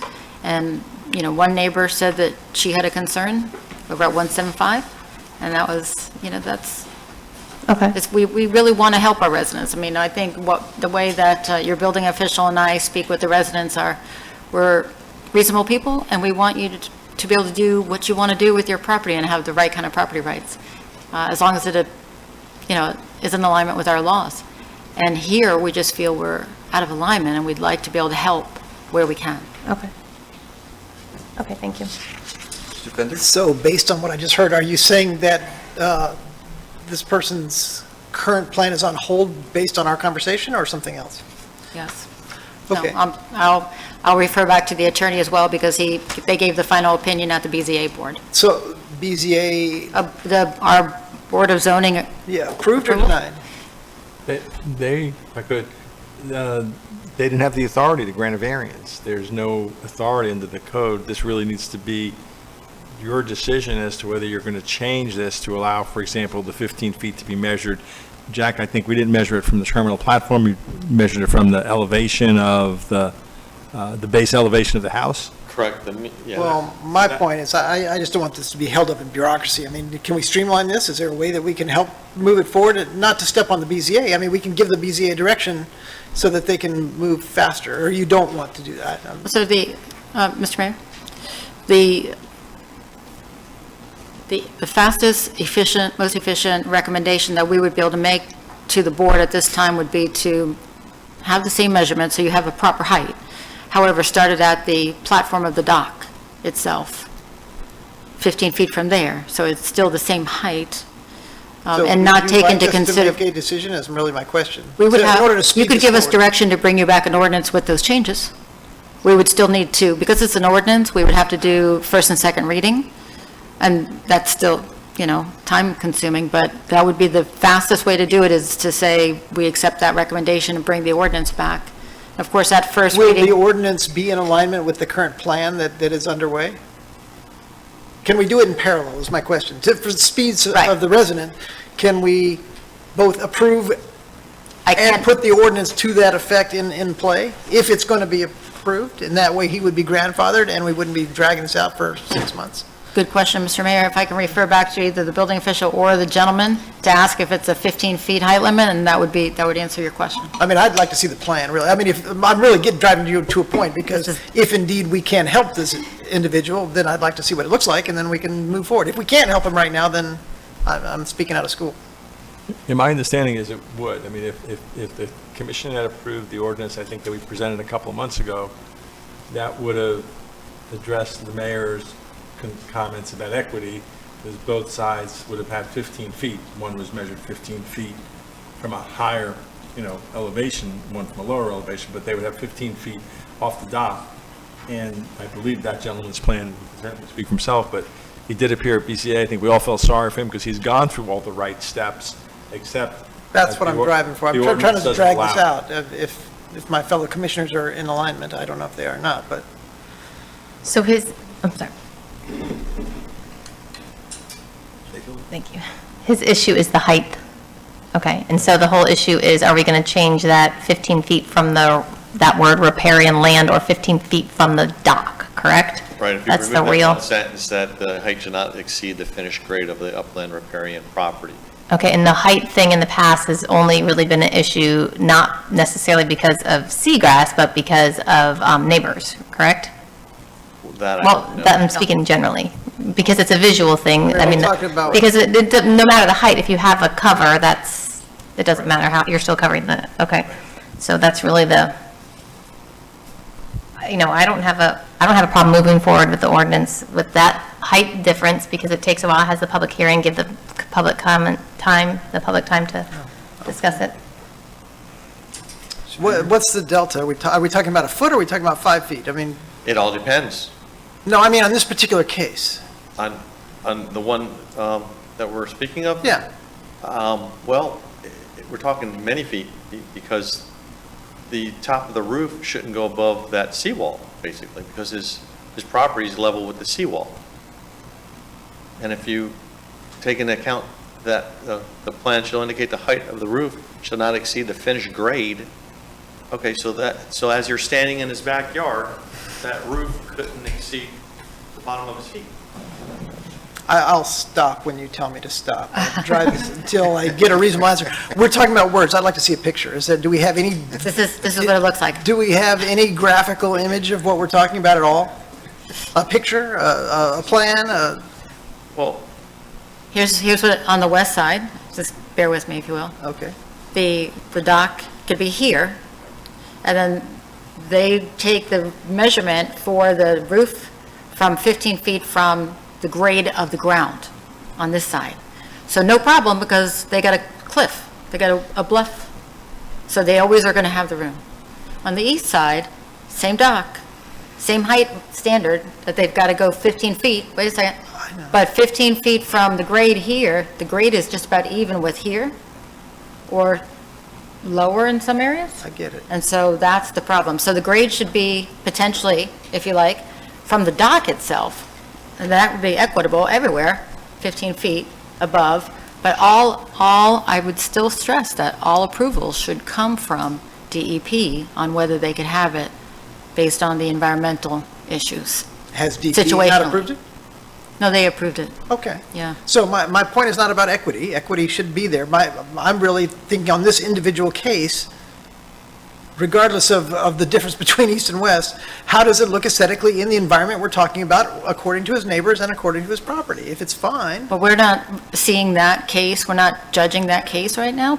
I don't know if we were able to bring that back to you in December, and I would have to say to the attorney, can the commission see that case in December and make a decision? I think it still has to be an ordinance change, which means 2 readings, where you have the public able to say their piece.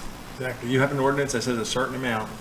okay. His is going to violate that ordinance because of this difference on the east and west side, so, and once you change the ordinance, obviously not just changing it for him, it's going to impact everybody on that side of. Okay, I've tried I know to you- push forward. I will stop Thank now, and I apologize to my fellow resident. I tried, I don't seem to be making much progress. We're trying to expedite it. Everybody wants to do the right thing, we just got to do Yeah, it the right Commissioner, way. changing the ordinance would accomplish, I think, what you're trying to accomplish, but it would accomplish it for the whole town. Okay.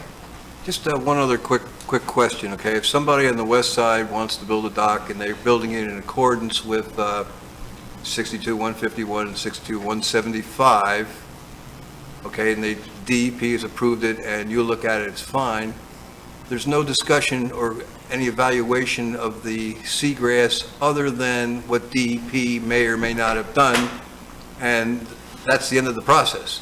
Is that right? yes. Okay. Oh, yeah, I got it. Go ahead. Yeah, the only difference, and I know once again, when Jackie Thorough-Liplich was in here, she explained that the water is deeper on the west side, so the seagrass isn't going to grow. I think she said it's not going to grow on the west side regardless. With the east side, it's more shallow, and you need that for manatee, oxygen. It's just, she explained something like that, like, this is over my head. And that's what she was trying to explain, the difference between the east and the west, and that's why it's like that. That's why we really need her in here. She's appointed by the governor on the Environmental Commission. I trust what she would say, and I'd be interested in hearing that before we make a decision. And hopefully, maybe we can get her in here next month. Okay, any other comments? Now, have we given you any direction here, or are we just talking so far? If the commission is open to this, we will ask our partners at DEP if they can make a presentation to the commission on seagrass. Outside of getting an actual scientist that deals with seagrass, or maybe we could bring in a scientist like somebody from Orca or Oceanographic Institute. However, I would prefer to have a scientist that actually is part of the approval process to review it with you. I still maintain that your staff should not be part of deciding whether or not somebody gets approval based on the seagrass. It's good for informational purposes, but, so my direction I think I received from you is to bring back more information on seagrass so far. That's what I wrote down. that everybody wanted more I'll information on try one seagrass. more time. Is your point that the DEP's approval did not include seagrass No, understanding of that this was not an impact negatively to the seagrass, or why would they approve it if it was? correct. Correct My way. understanding is that the EP approves it, which means that they evaluated the waterway and the seagrass. Correct. And they do not approve it unless they've done the evaluation. And therefore, it is approved. Correct. So The only holdup is what I'm the trying to say is, why are we holding it up The if only that's the case? holdup is the town of Sewell's Point, because he can't build a covered structure with our current ordinance because of the height restrictions that are on the east side of the town of Sewell's Point. But that's not a seagrass issue because the DEP says it's not impacting negatively the seagrass. Correct. So I don't know why we would hold him up based on a seagrass discussion. Because, well, and this is the problem, right? Because you take a look, and we have had others approve that process. However, myself as town manager and Jack Reisinger as building official, we tend to follow the law that is established in the town of Sewell's Point. But we're about to change it, right? If you change it, that'd be great, but our job is to follow the law. I'm pretty sure if we did not follow the laws, we would be terminated. So we follow the law. No, we And so should when follow the law. There's no When we question say about that. no, this is where we're at. So if administratively, we could have offered a variance, because sometimes in BZA areas, the gentleman has the authority, administrative authority, to have some variances approved. The law states we cannot offer a on- variance. On this particular issue, I don't have any way to offer a variance. Oh. We're months into this, and I would have absolutely preferred to be able to offer an administrative variance. So what- Glenn's team too, we have been looking at this in an effort to administratively find out if there was an option. There is not for us. I know I'm really reaching here. So the commission cannot offer the variance? That's what I was asking. The commission can change the ordinance. You can revise the But in ordinance. lieu of changing the ordinance, which we will eventually do in longer time than anybody wants. Change the ordinance to allow a variance in the future. Right, that's one option. And so that's not my question. My question is, can we offer a variance now? No, Okay, that's, okay. this is all moot conversation. Okay, fair enough. Legally, you agree, we cannot offer a variance We cannot as a offer commission to a variance. override the existing ordinance. Right, you amend Okay. the ordinance, as Vice Mayor Campo said, or Commissioner Campo said, you could amend this ordinance to do a different height, east side, west side. You can amend this ordinance to provide the BZA the ability to grant a variance and give them some guidelines as to how they can grant a variance, but right now, there's a box, because it says this what it shall be. There's no shall be with a variance, shall be this side or that side, it's just, All right, I tried 3 times, so I'm played out, I got it. Okay, I think I have have we beaten up? Oh, I'm Oh, sorry. we're gonna compete. Yes, so I just want to clarify, I think this would help, that, I think what we're saying is section 62-175, that second dot, the plan shall indicate the height of the roof, that's the really point of contention here. And our understanding with other commissioners coming here and giving public comment is that was created to help protect the seagrass, because this really only affects the east side. So they could have written east side and west side, but they just worded it differently maybe. That was my impression of what the commissioner said. So this is really the area that we need to change, and if we can get the proof that the DEP, or whatever we require, that the DEP really does take into account seagrass, which I believe you, but maybe you run it parallel, and I can make a motion to get the ordinance changed, and then I think it should go we could get the information from the DEP, we could, I'd make a motion to change the ordinance to be 15 feet from the dock, and then that way that should provide enough time for the public to come out should they not like that ordinance change, and then that could also fix the other person's problem, correct? yes. Okay. Yes. So I would make a motion to do that, come back with an ordinance that would change us to the 15 feet from the dock, and then I don't know if I need to make a motion for the other things, that might just be guidance. Motion on the floor, we have a second?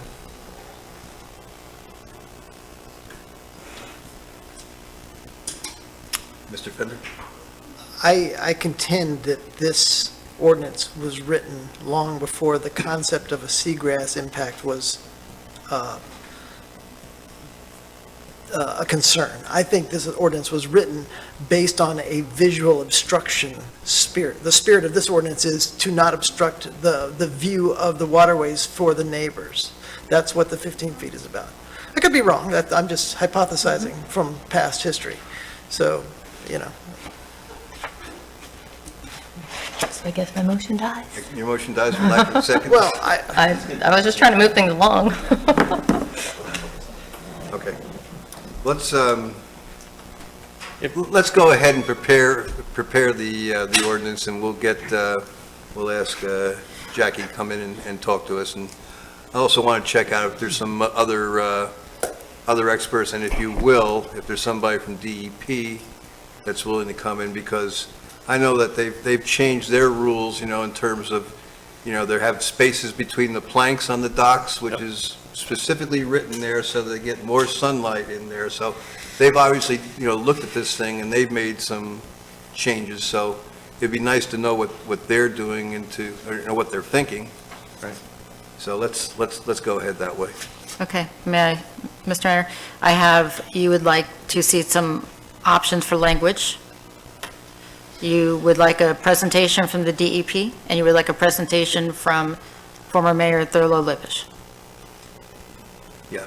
Would you like us to try for December? Your December meeting is pretty packed. Would you want us to put it in December, or do you want to do a January workshop?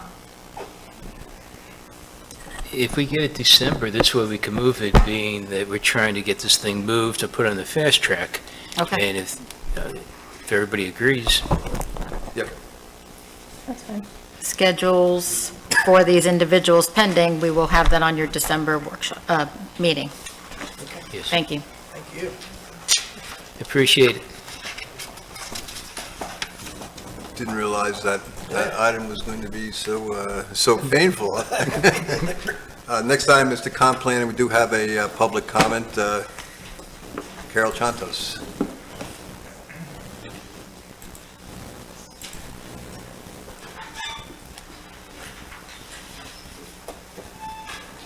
Let's start out by saying I didn't even get through the comp plan. I was just amazed at, is it Bonnie? Did you come up with these, or did you copy them from somewhere else? Oh, my God. Did you take the red pill or the blue pill? Or did you just have the COVID shot? I got to ask you people, did you have the COVID shot, and that's a reaction to it? Because these kind of things, who wants to carpool with me? You're going to have everybody carpooling? You're going to make it necessary for people to give up their gas vehicles? I mean, granted, there's no time on it, but I'm amazed. I'm amazed. You people must have a lot of time on your hands to dream up these things. But then it started with who introduced us? Our terrific town manager. She's got her hand in everybody's pocket. So let me just give you a list of some of the studies she suggested that we pay for and have done from that comprehensive plan. I mean, I'm reading this and I go, I don't believe this. We should partnership with the U.S. Army engineers to conduct a coastal storm risk survey. Oh, God, how did we get through all these years? How did we do it? We need a sea rise study. You wanted a long-term, the rest of your life contract? That's what you had her write in here. Join the Martin Metro Planning Organization as a partner to Sewalls Point for post-developmental plan. I mean, we're almost built out. Conduct a coastal storm risk study. Do a new, need sea rise studies for the comprehensive hazard mitigation plan. And we'll just drop that. The studies, just because I didn't even get through it, so I can't tell you what else was there. Oh, this is a good one. the town shall coordinate a comprehensive plan with the Florida State Housing Program to ensure it complements and supports the planning efforts for affordable housing. If I'm supposed to believe anything, what this woman said about sidewalks, that's just there, it doesn't count. It's not important. That's like, oh, she's smiling, our old mayor, when she said, this doesn't hold any weight if we ask for this money. Yep, Berger sure has forever written on for plans and agreements. Carpooling, oh, and there was another one here. That was a good one. Where was it? Sorry. They're going to be coming in your backyard to make sure you've planted the right plants. Thank you very much. Okay, I think Bonnie, why don't you go ahead and get us started on the comprehensive plan? Good evening. For the record, my name is Bonnie Landry, certified planner through the APA. I was contracted to provide an update to your comprehensive plan. And to give you a recap, this is really a workshop. There's no decisions made tonight. This is to give your first look at the conservation, recreation and open space, coastal management, intergovernmental coordination, capital improvements, and property rights element. Background. Town of Sewalls Point adopted its comp plan on December 13th, 1989. Last year, the Town of Sewalls Point recognized the need to update the plan to reflect current state requirements, and they then notified the DEO on March 26, 2020, that the town would amend its comprehensive plan accordingly. The original plan had 9 elements or chapters. The updated comprehensive plan will include the same 9 elements, which have been renamed and renumbered. And in addition, the new property rights element will be included and was a requirement by state law after July 1st, 2021. So there'll be a total of 10 elements. Thus far, the firm has completed the data inventory and analysis for each of the elements in accordance with state laws. There is no data requirement for property rights. That's just goals, objectives, and policies. The 4 policies that were already presented last month were future land use, transportation, infrastructure, and housing. And these were presented at the October 26th workshop. These are now available on the town's website for public to comment and review. And we do welcome all comments, and we will record each comment. I have my staff here who is taking very good notes. So whether the comment be from the public or from one of the elected officials, we will document that and respond appropriately. It's important to say that this presentation of these elements, this is the first bite of the apple. We welcome your comments, and we will have opportunities to update the policies prior to the December LPA workshop, and that's still a workshop. The decision will be in January for the final draft that will go to the state. So I'll just go through it really quick. So you have a question? Okay, sorry. The project approach and timeline will be covered. We're also going to show how the public and the commission can access the drafts of the town's website. We're going to present the goals, objectives, and policy, and we're going to listen for public comments from the commission and the public.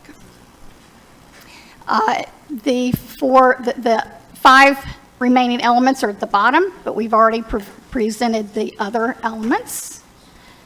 Currently, we are at the workshop for these remaining elements. And next will be your LPA workshop, which again is still a workshop. So you do have plenty of time to send your suggestions in via email to me. Just for the public's knowledge, this is how you would access the elements to mark up and comment on. We appreciate the town clerk who helped design the website. You'll just go to the main page, press comprehensive plan, and the draft goals, objectives, and policies will be there. My email is there as well. So just for your own knowledge, we are going to keep a matrix. This is an example. This is not you. This is another municipality. But basically, we will record who has made the comment, which policy they had a comment about specifically, staff's recommendation of how to address that comment, the result, and the date the change was made. Now, in some instances, there may be a comment that we have to be careful how we address because the elements of a comp plan are dictated by state law, so we do have to follow the law. It's important to note that even after that final draft is sent to the state, we will get a report, the town will get a report that includes any objections, recommendations, or comments. Objections are things that must be addressed or you will be out of compliance with state law. Comments are basically their recommendations for how to strengthen your plan, but you're still in compliance if you just say noted and you don't make a change. Would like to personally acknowledge Dr. and Mrs. Charles Farrow, who came to my office and went through and made their comments in person. It was helpful because we were able to actually sit down and talk, and my door is open for that. Your feedback is vital. This is the town's plan. This is not the firm's plan. This plan belongs to the town of Sewalls Point. I would also like to recognize the Department of Economic Opportunity. They gave me early comments. They called me on the phone. They're very accessible, and it's just a really good thing to have that connection to Tallahassee. And so we are in constant contact with them. So just to give you an overview, I'm not going to go through each goal that we have in the plan because I think that would be very time-consuming. The best way for us to handle it is through emails, or if you would like to make an appointment with me, my door's open. Conservation element. The purpose of this is to address your natural resources, air, water, vegetation, and wildlife. For air quality, we would like to have some goals in there about reducing greenhouse gases by promoting alternative vehicles. Water quality, we would address that through proper treatment of your stormwater and encouragement of sewer connections and protections for wetlands. Vegetation, we would promote native plants, and we would obviously want to remove any invasive exotic plants. Wildlife, we would like to protect our native species by identifying and protecting their habitats, and discourage non-native wildlife by identifying, reporting, and providing public education on non-native wildlife. We would also like to see a reduction of littering and waste by promoting recycling and educating the public about the importance of the environment. Recreation and open space, the purpose of this element is to address your natural resources, your parks, playgrounds, trails, and public access to the waterways. In our goals, we want to maintain our existing facilities. We have strong collaboration with our surrounding municipalities because, as you know, some of the resources that we talked about in the data are within a 3-mile radius, which may not be within the town of Sewalls Point, but you still have access to those. We'd like to promote protection of historic properties. We'd like to support active and healthy lifestyles and promote recycling again. Coastal management element, the purpose of this is to protect your overall quality of your coastal zone, avoid losses in your coastal areas, limit expenditures in your coastal high hazard areas, and address the perils of flood, which was state mandated in 2015. This is one of the maps. There is an entire map series that we will cover when we have our public hearing for transmittal. But this is an example of what coastal high hazard area is. And it does have a definition according to state law, which is the area below the elevation of Category 1 storm surge. And there is an official map called the Sea, Lake, and Overland Surges Map, where the acronym is SLOSH. So our goals, objectives, and policies for this element is we would like to protect our coastal areas. We do that through our land development regulations. We'd like to protect the town's infrastructures in these coastal areas, limit development in these areas, have good best practices and innovative ways to treat stormwater, protect the entire town from peril of floods, and prepare for and recover from natural disasters, so have a plan in place. This is just an illustration from 1,000 Friends of Florida of what resiliency looks like. Resiliency is the ability to adapt to changing conditions and prepare for, withstand, and recover from disruption. Identify risks, particularly related to flooding, storms, and sea level rise. Assess potential impacts and employ strategies to mitigate these. Also required is an intergovernmental coordination element. This is just to establish and maintain coordination with other municipalities and other agencies. And this is also to avoid a duplication of services.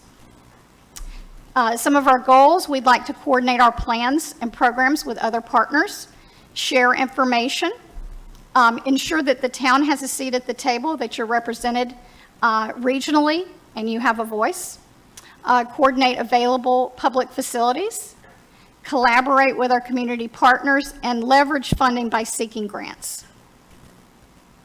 Capital improvements element, you made big progress this year when you put your plan together for a 5-year spending plan. That is basically a budget for capital improvement, and a capital improvement is defined as a physical asset constructed or purchased to provide, improve, or replace a public facility. They're typically large in scale, and they typically are the higher cost items. So your goals for there is we'd like to evaluate, have a method to evaluate future projects, so have a criteria in place of how you choose which projects get funded. Again, limiting expenditures in your coastal high hazard areas. Budget to ensure that you have an adopted level of service, that you're meeting the needs in your goals. To have some policies so that new development would share in the cost of any improvements needed to support that new development. And also review that capital improvement plan on an annual basis to make sure it still follows with the town's vision. So the newest requirement is a property rights element. It is definitely prescribed by law. Those 4 things, I won't read them. I won't waste your time with that. But basically, it's just to give people, to put in the plan that people have the right to use their property and maintain it and to dispose of it. Goals, objectives, and policies. I just want to say in this particular policy, that will be changing a great deal because that was the conversation I had with the state. We utilized some best practices from 1,000 Friends of Florida, and unfortunately, it was not vetted through the state, and they would prefer it to be more closer to the way the law is written. So I don't want you to spend a lot of time reviewing it because it's going to change before we get to December meeting. And I will say that's the newest one, so other municipalities are struggling with the same thing of how we address this law. So just to give you a recap, we're at the public workshop tonight. There is another public workshop in December, but preferably I would like to have the bulk of the comments received by the 1st of December so that when we get to that workshop, we have most of the issues, at least we know what they are. You'll have it in your matrix. You'll see what people have said. It'll be on a spreadsheet, and how it's addressed will be on this spreadsheet. And then, based on that, we will have that final version, which is 2 public hearings in January, one at the LPA and one with the commission. And that will be a decision-making public hearing. So at that hearing, you will say, this is the final plan that's going to the state.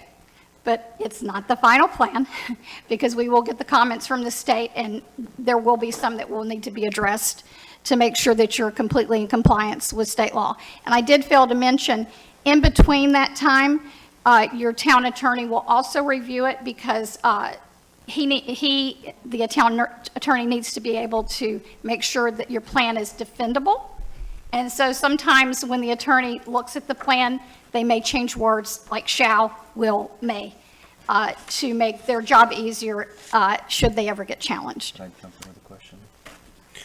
Sure. Bonnie, can I interrupt because I know I'll forget? No. You mentioned the LPA and the commission, but we are one and the same, correct? Yes, you'll have to So does that convene as mean we have- LP. Does that mean we have a different meeting and a different meeting time in December? And what time would that be? It would be January, and I So believe there's an LPA workshop on December 14th. that's just a workshop. Okay, is that in coordination with this commission meeting, or is that a separate meeting? I will do however you wish. We could have it right before, or we could have, I think we would have to start right before, right, Michelle? Typically 6 o'clock, but it would really depend on how much time you want to allow. Okay. But that, yeah, you're right, that is a workshop, but you will sit as the LPA for that particular meeting. So after the transmittal hearing, you will have that report from the state, which may have some things that have to be changed. And so we estimate that we'll get that report back from the state February, March. It really depends on how quickly they can work, but they have a lot to do right now with the public, the property rights element that they're reviewing for every single municipality in the state. So following that, you'll have your final version. So it will be similar to what you heard. You'll have the first ordinance read in January, and the second reading of the ordinance, which will be the adoption hearing, will be after that plan has been changed for the state. So there is my email again and my phone number. I would really like your emails, so please let me know if what you'd like to see. Okay. Any, Thank you. Any questions or comments? I have one. You know, Bonnie, I was kind of curious, because I've been reading a little bit about Martin County struggling with element 10, and I'm not sure I really understand why that is, how that might potentially impact Chapter 2. And as I read it too, I was wondering if this could potentially have an impact on short-term rentals or something like that. No, because you have a strong LDR that you're not going to change. Okay. But I would strongly encourage you, based on my conversation with the state, is that we copy and paste those 4 things that they want to see in your comp plan, and don't try to get original, just copy and paste, so that you know, the way it was explained to me, Glenn has an attorney, Susan, who's working side by side with me, and her reaction to what I said was, she goes, you don't want to give them more power or less power. You want to just do what the state says on that particular element. You don't want to get original. So, does that make sense? It does. And if we do it like they told us to do it, we won't have a challenge from the state. On that issue. I'm sorry? Not on that issue. Not on that issue. Right. But, you know, I do want to make clear, policies that we have in there, we must address affordable housing. How we address it, they don't tell us. So the way we address affordable housing in the town of Sewalls Point, because you don't have any land to build affordable housing, is you partner with your surrounding municipality, Martin County, who has a housing task force, and you address it through your adjacent municipality. So I want it to be on the record and be clear that we are not going to knock down houses to build affordable housing in the town of Sewalls Point. But we do need to address it in our plan, okay? We're not going to require people to ride bicycles. We would encourage it. It is a plan. It is aspirational goals that must be addressed according to state statute. Ms. Mayfield? Yes, I have a question about, kind of a general question for all of the elements. We'll look at the first one. That's the one I looked at in the most detail. The conservation. The policies, you know how you list them out? Policy, you know, con 1.1.1. Where do you get, are those tied to our ordinances? Where did you get all the statements, the policies, exactly? So basically, the state law gives you a template, if you will. These are the things you have to address. And then you come up with a goal, an objective and a policy to follow each state law. Do you mean conservation broadly, or do they go more detailed? Like, It's detailed. oh, okay. No, it so- is. If you look at 163, which is the state statute, Uh-huh. it will say, you need to address coastal high hazard area. You need to have a map that shows your coastal high area, Okay. We don't make the maps up. They tell us what we map, and we map it. It's required. Like, the town of Sewalls Point shall require that all development applications include an identification inventory of all wetland areas on site. Is that like You from? must do that, yes. Okay. And that's true for all the elements, obviously? Or most? So I did have a meeting with one of your residents, and we did talk about some policies that were in there that we could change. We still have to address certain things, but how we address it is up to the commission and up to the public, and I just make sure it follows with state law, and Okay. as does your town attorney. Okay. And so that's the purpose of all this, is so we give you feedback and the residents give you feedback. And I want to say you do a very good job at encouraging feedback. Thank you. And, your slide you had there with the resident, I think that was well done, and people's voices are being heard, and you're asking them to come to you with input. So I think that's an important note. And So thank you. I do think it's better if it could be an email or a meeting. Like I said, I sat down with Dr. Farrow and his wife for 2 hours in my office. It was very effective. They had very good ideas, and they had very good questions. That's how you do it, it's conversation.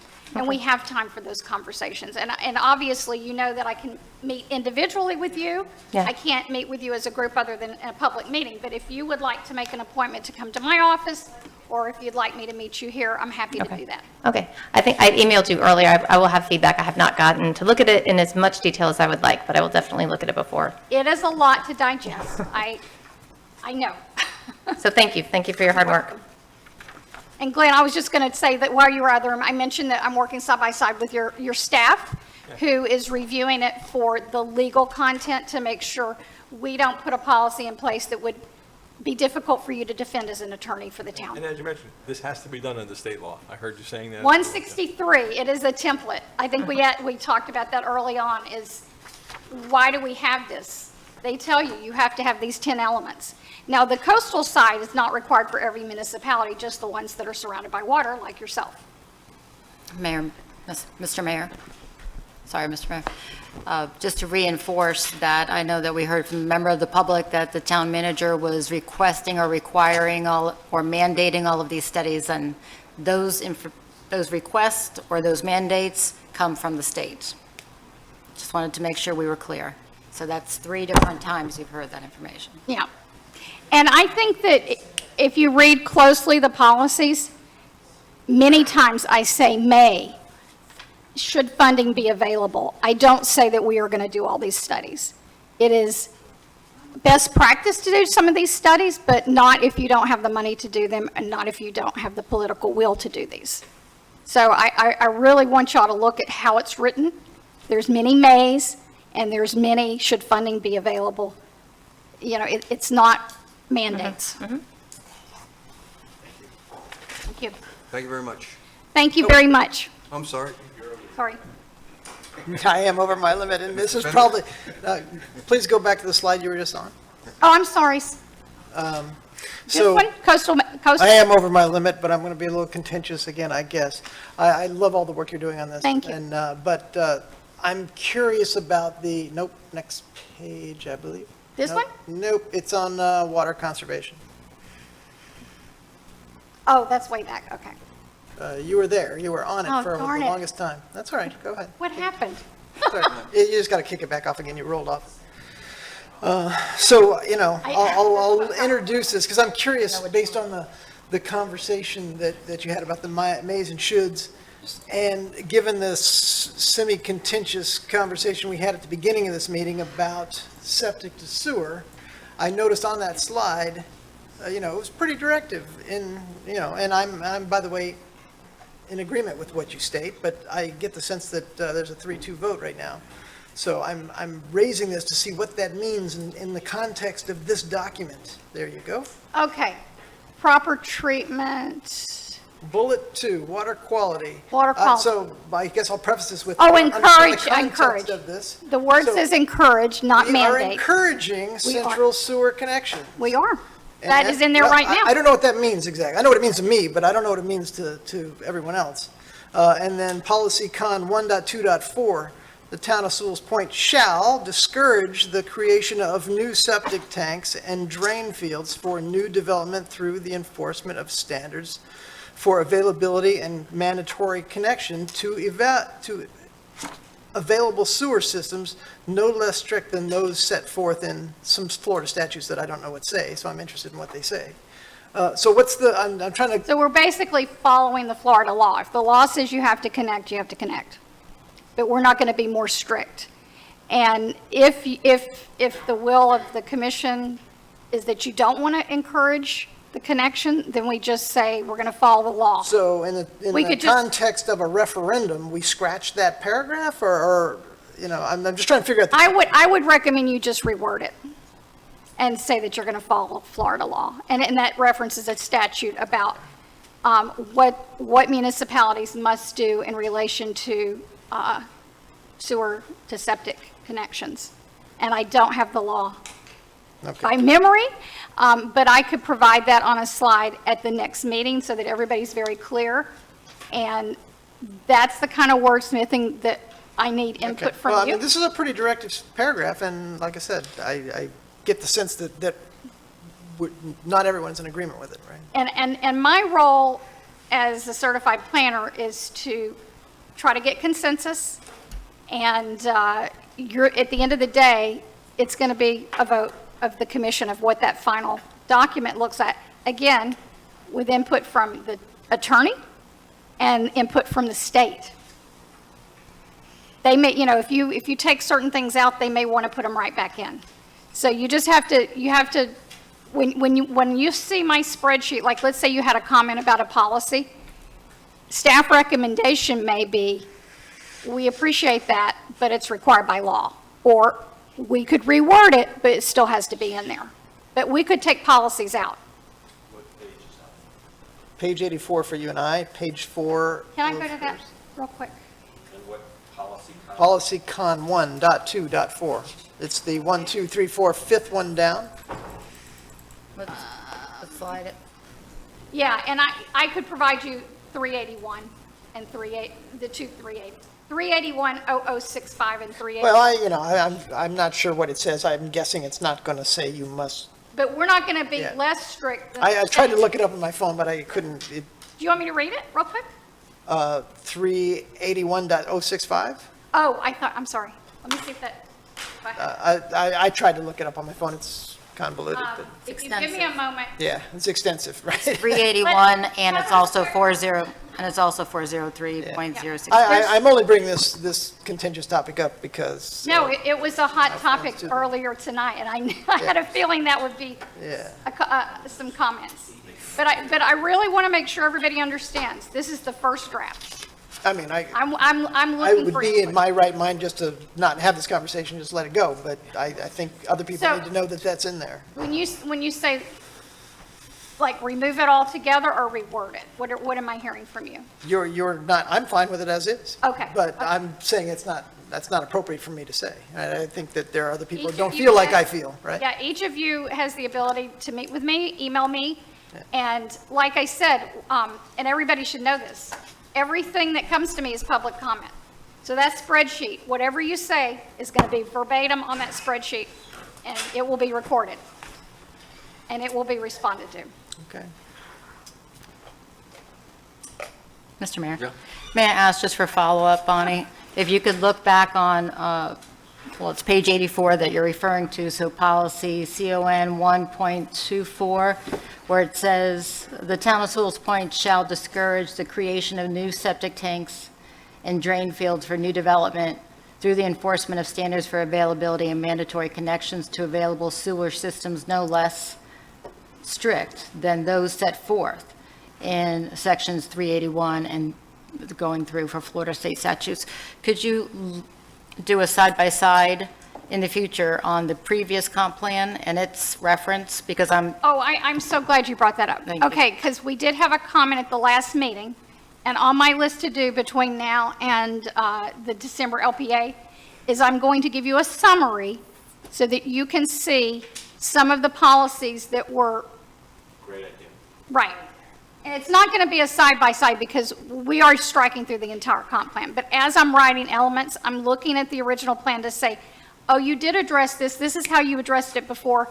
And some of the policies are very similar yeah. in some cases, unless the laws change. My memory serves me, there was a lot of shall and surprisingly. Yes.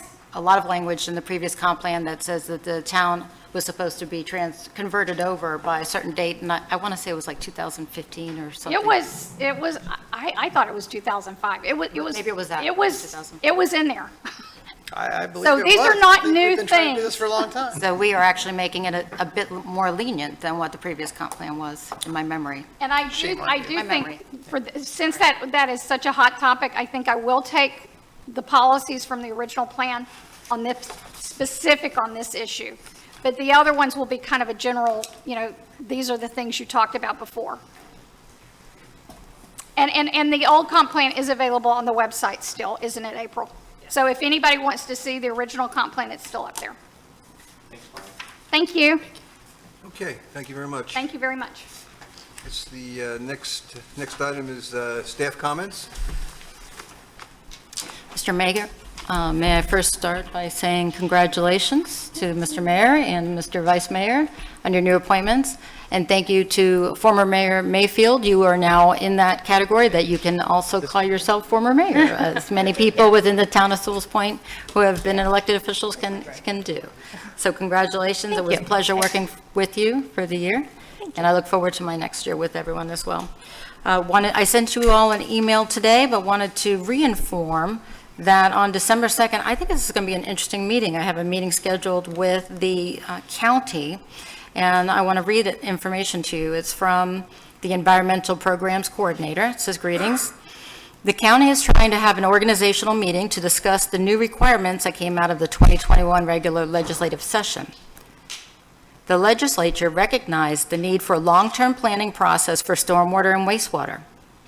Sections 403.9302 of the Florida State Statute requires a 20-year plan needs analysis from the local governments providing stormwater services.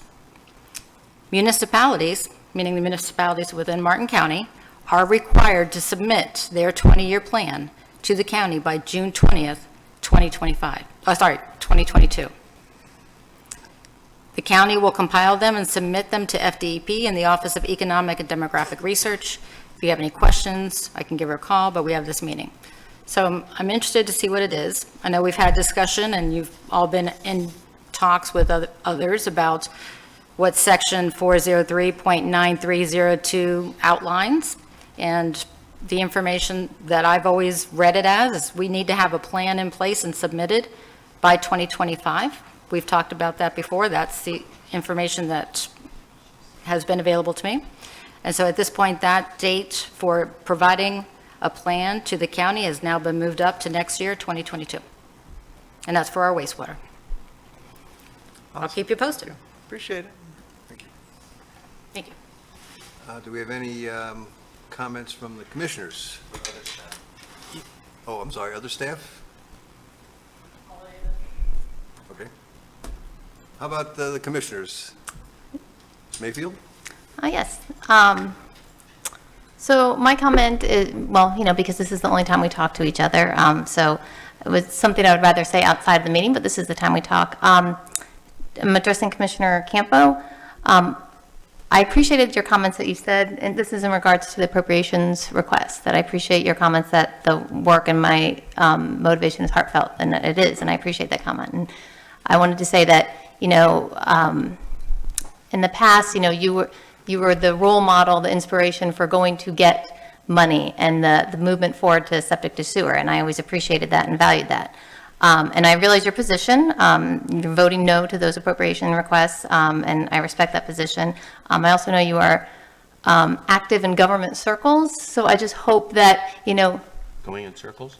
active in government circles, Oh, like okay. you're very, and I believe go you're. in circles too. Yeah. So I just hope that if you were, and I have no reason to think you wouldn't be, but because I was somewhat surprised that, there wasn't more support for that appropriations request. I just hope that you will be, at the most supportive, if not just indifferent. I just hope that you could be supportive with what the majority of the commission asked for. So, thank you. I don't know who was first. Let's go to Mr. Kurzman. First, I would like to thank Joe Capra. Joe, that project over by South Sewalls Point Road, you had a lot of skeptics, and I always believed in you on that. A lot of people are saying as soon as we get a king tide, the water's still going to be on the properties. It's not going to change. It's not going to work. I've been living here now since 2010. That's the first time I've ever seen a king tide in that area come up where it did not affect the properties in that area. This goes all the way from Henry Sewalls to High Point. Not one drop of water on the properties. Even Mr. Haas's garage did not flood, which never happened before as well. You did a wonderful job on that, and I look forward to seeing the rest of South Sewalls Point Road getting the project, at least from Ridgeland all the way south. It's something that's very important, I think, and it 100% works. And everybody was coming up to me, and they couldn't believe it. They were just waiting. It's going to flood tomorrow. It's going to flood the next day. It never happened.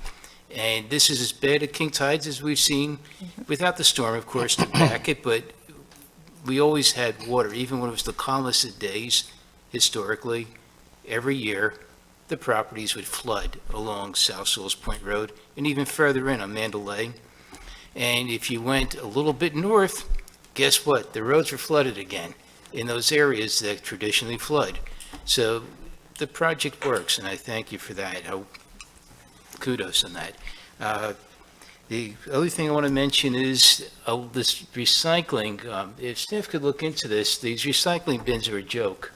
You got more people now discouraged. They're throwing away their recyclables into the trash because they don't want to carry that big thing. It takes up more space and where they could hardly park their car. And now the recycling truck comes later in the day. As a matter of fact, and if you go south on South Sewalls Point Road and the neighborhoods over there, it didn't even make it. And once again, sometimes you try and commit to progress and you upset the apple cart and things go backwards, not forwards. If there's any way we could go back to the way it was, instead of having that big monstrosity that, I don't know how it picks up the trash bins where you have limbs of trees, that this whole thing wasn't thought out by Waste Management on this recycle program that they came up with. It's 2 steps backwards. If there's anything we could do about that, that'd be terrific. I don't know if staff could reach out on that. I'd appreciate it.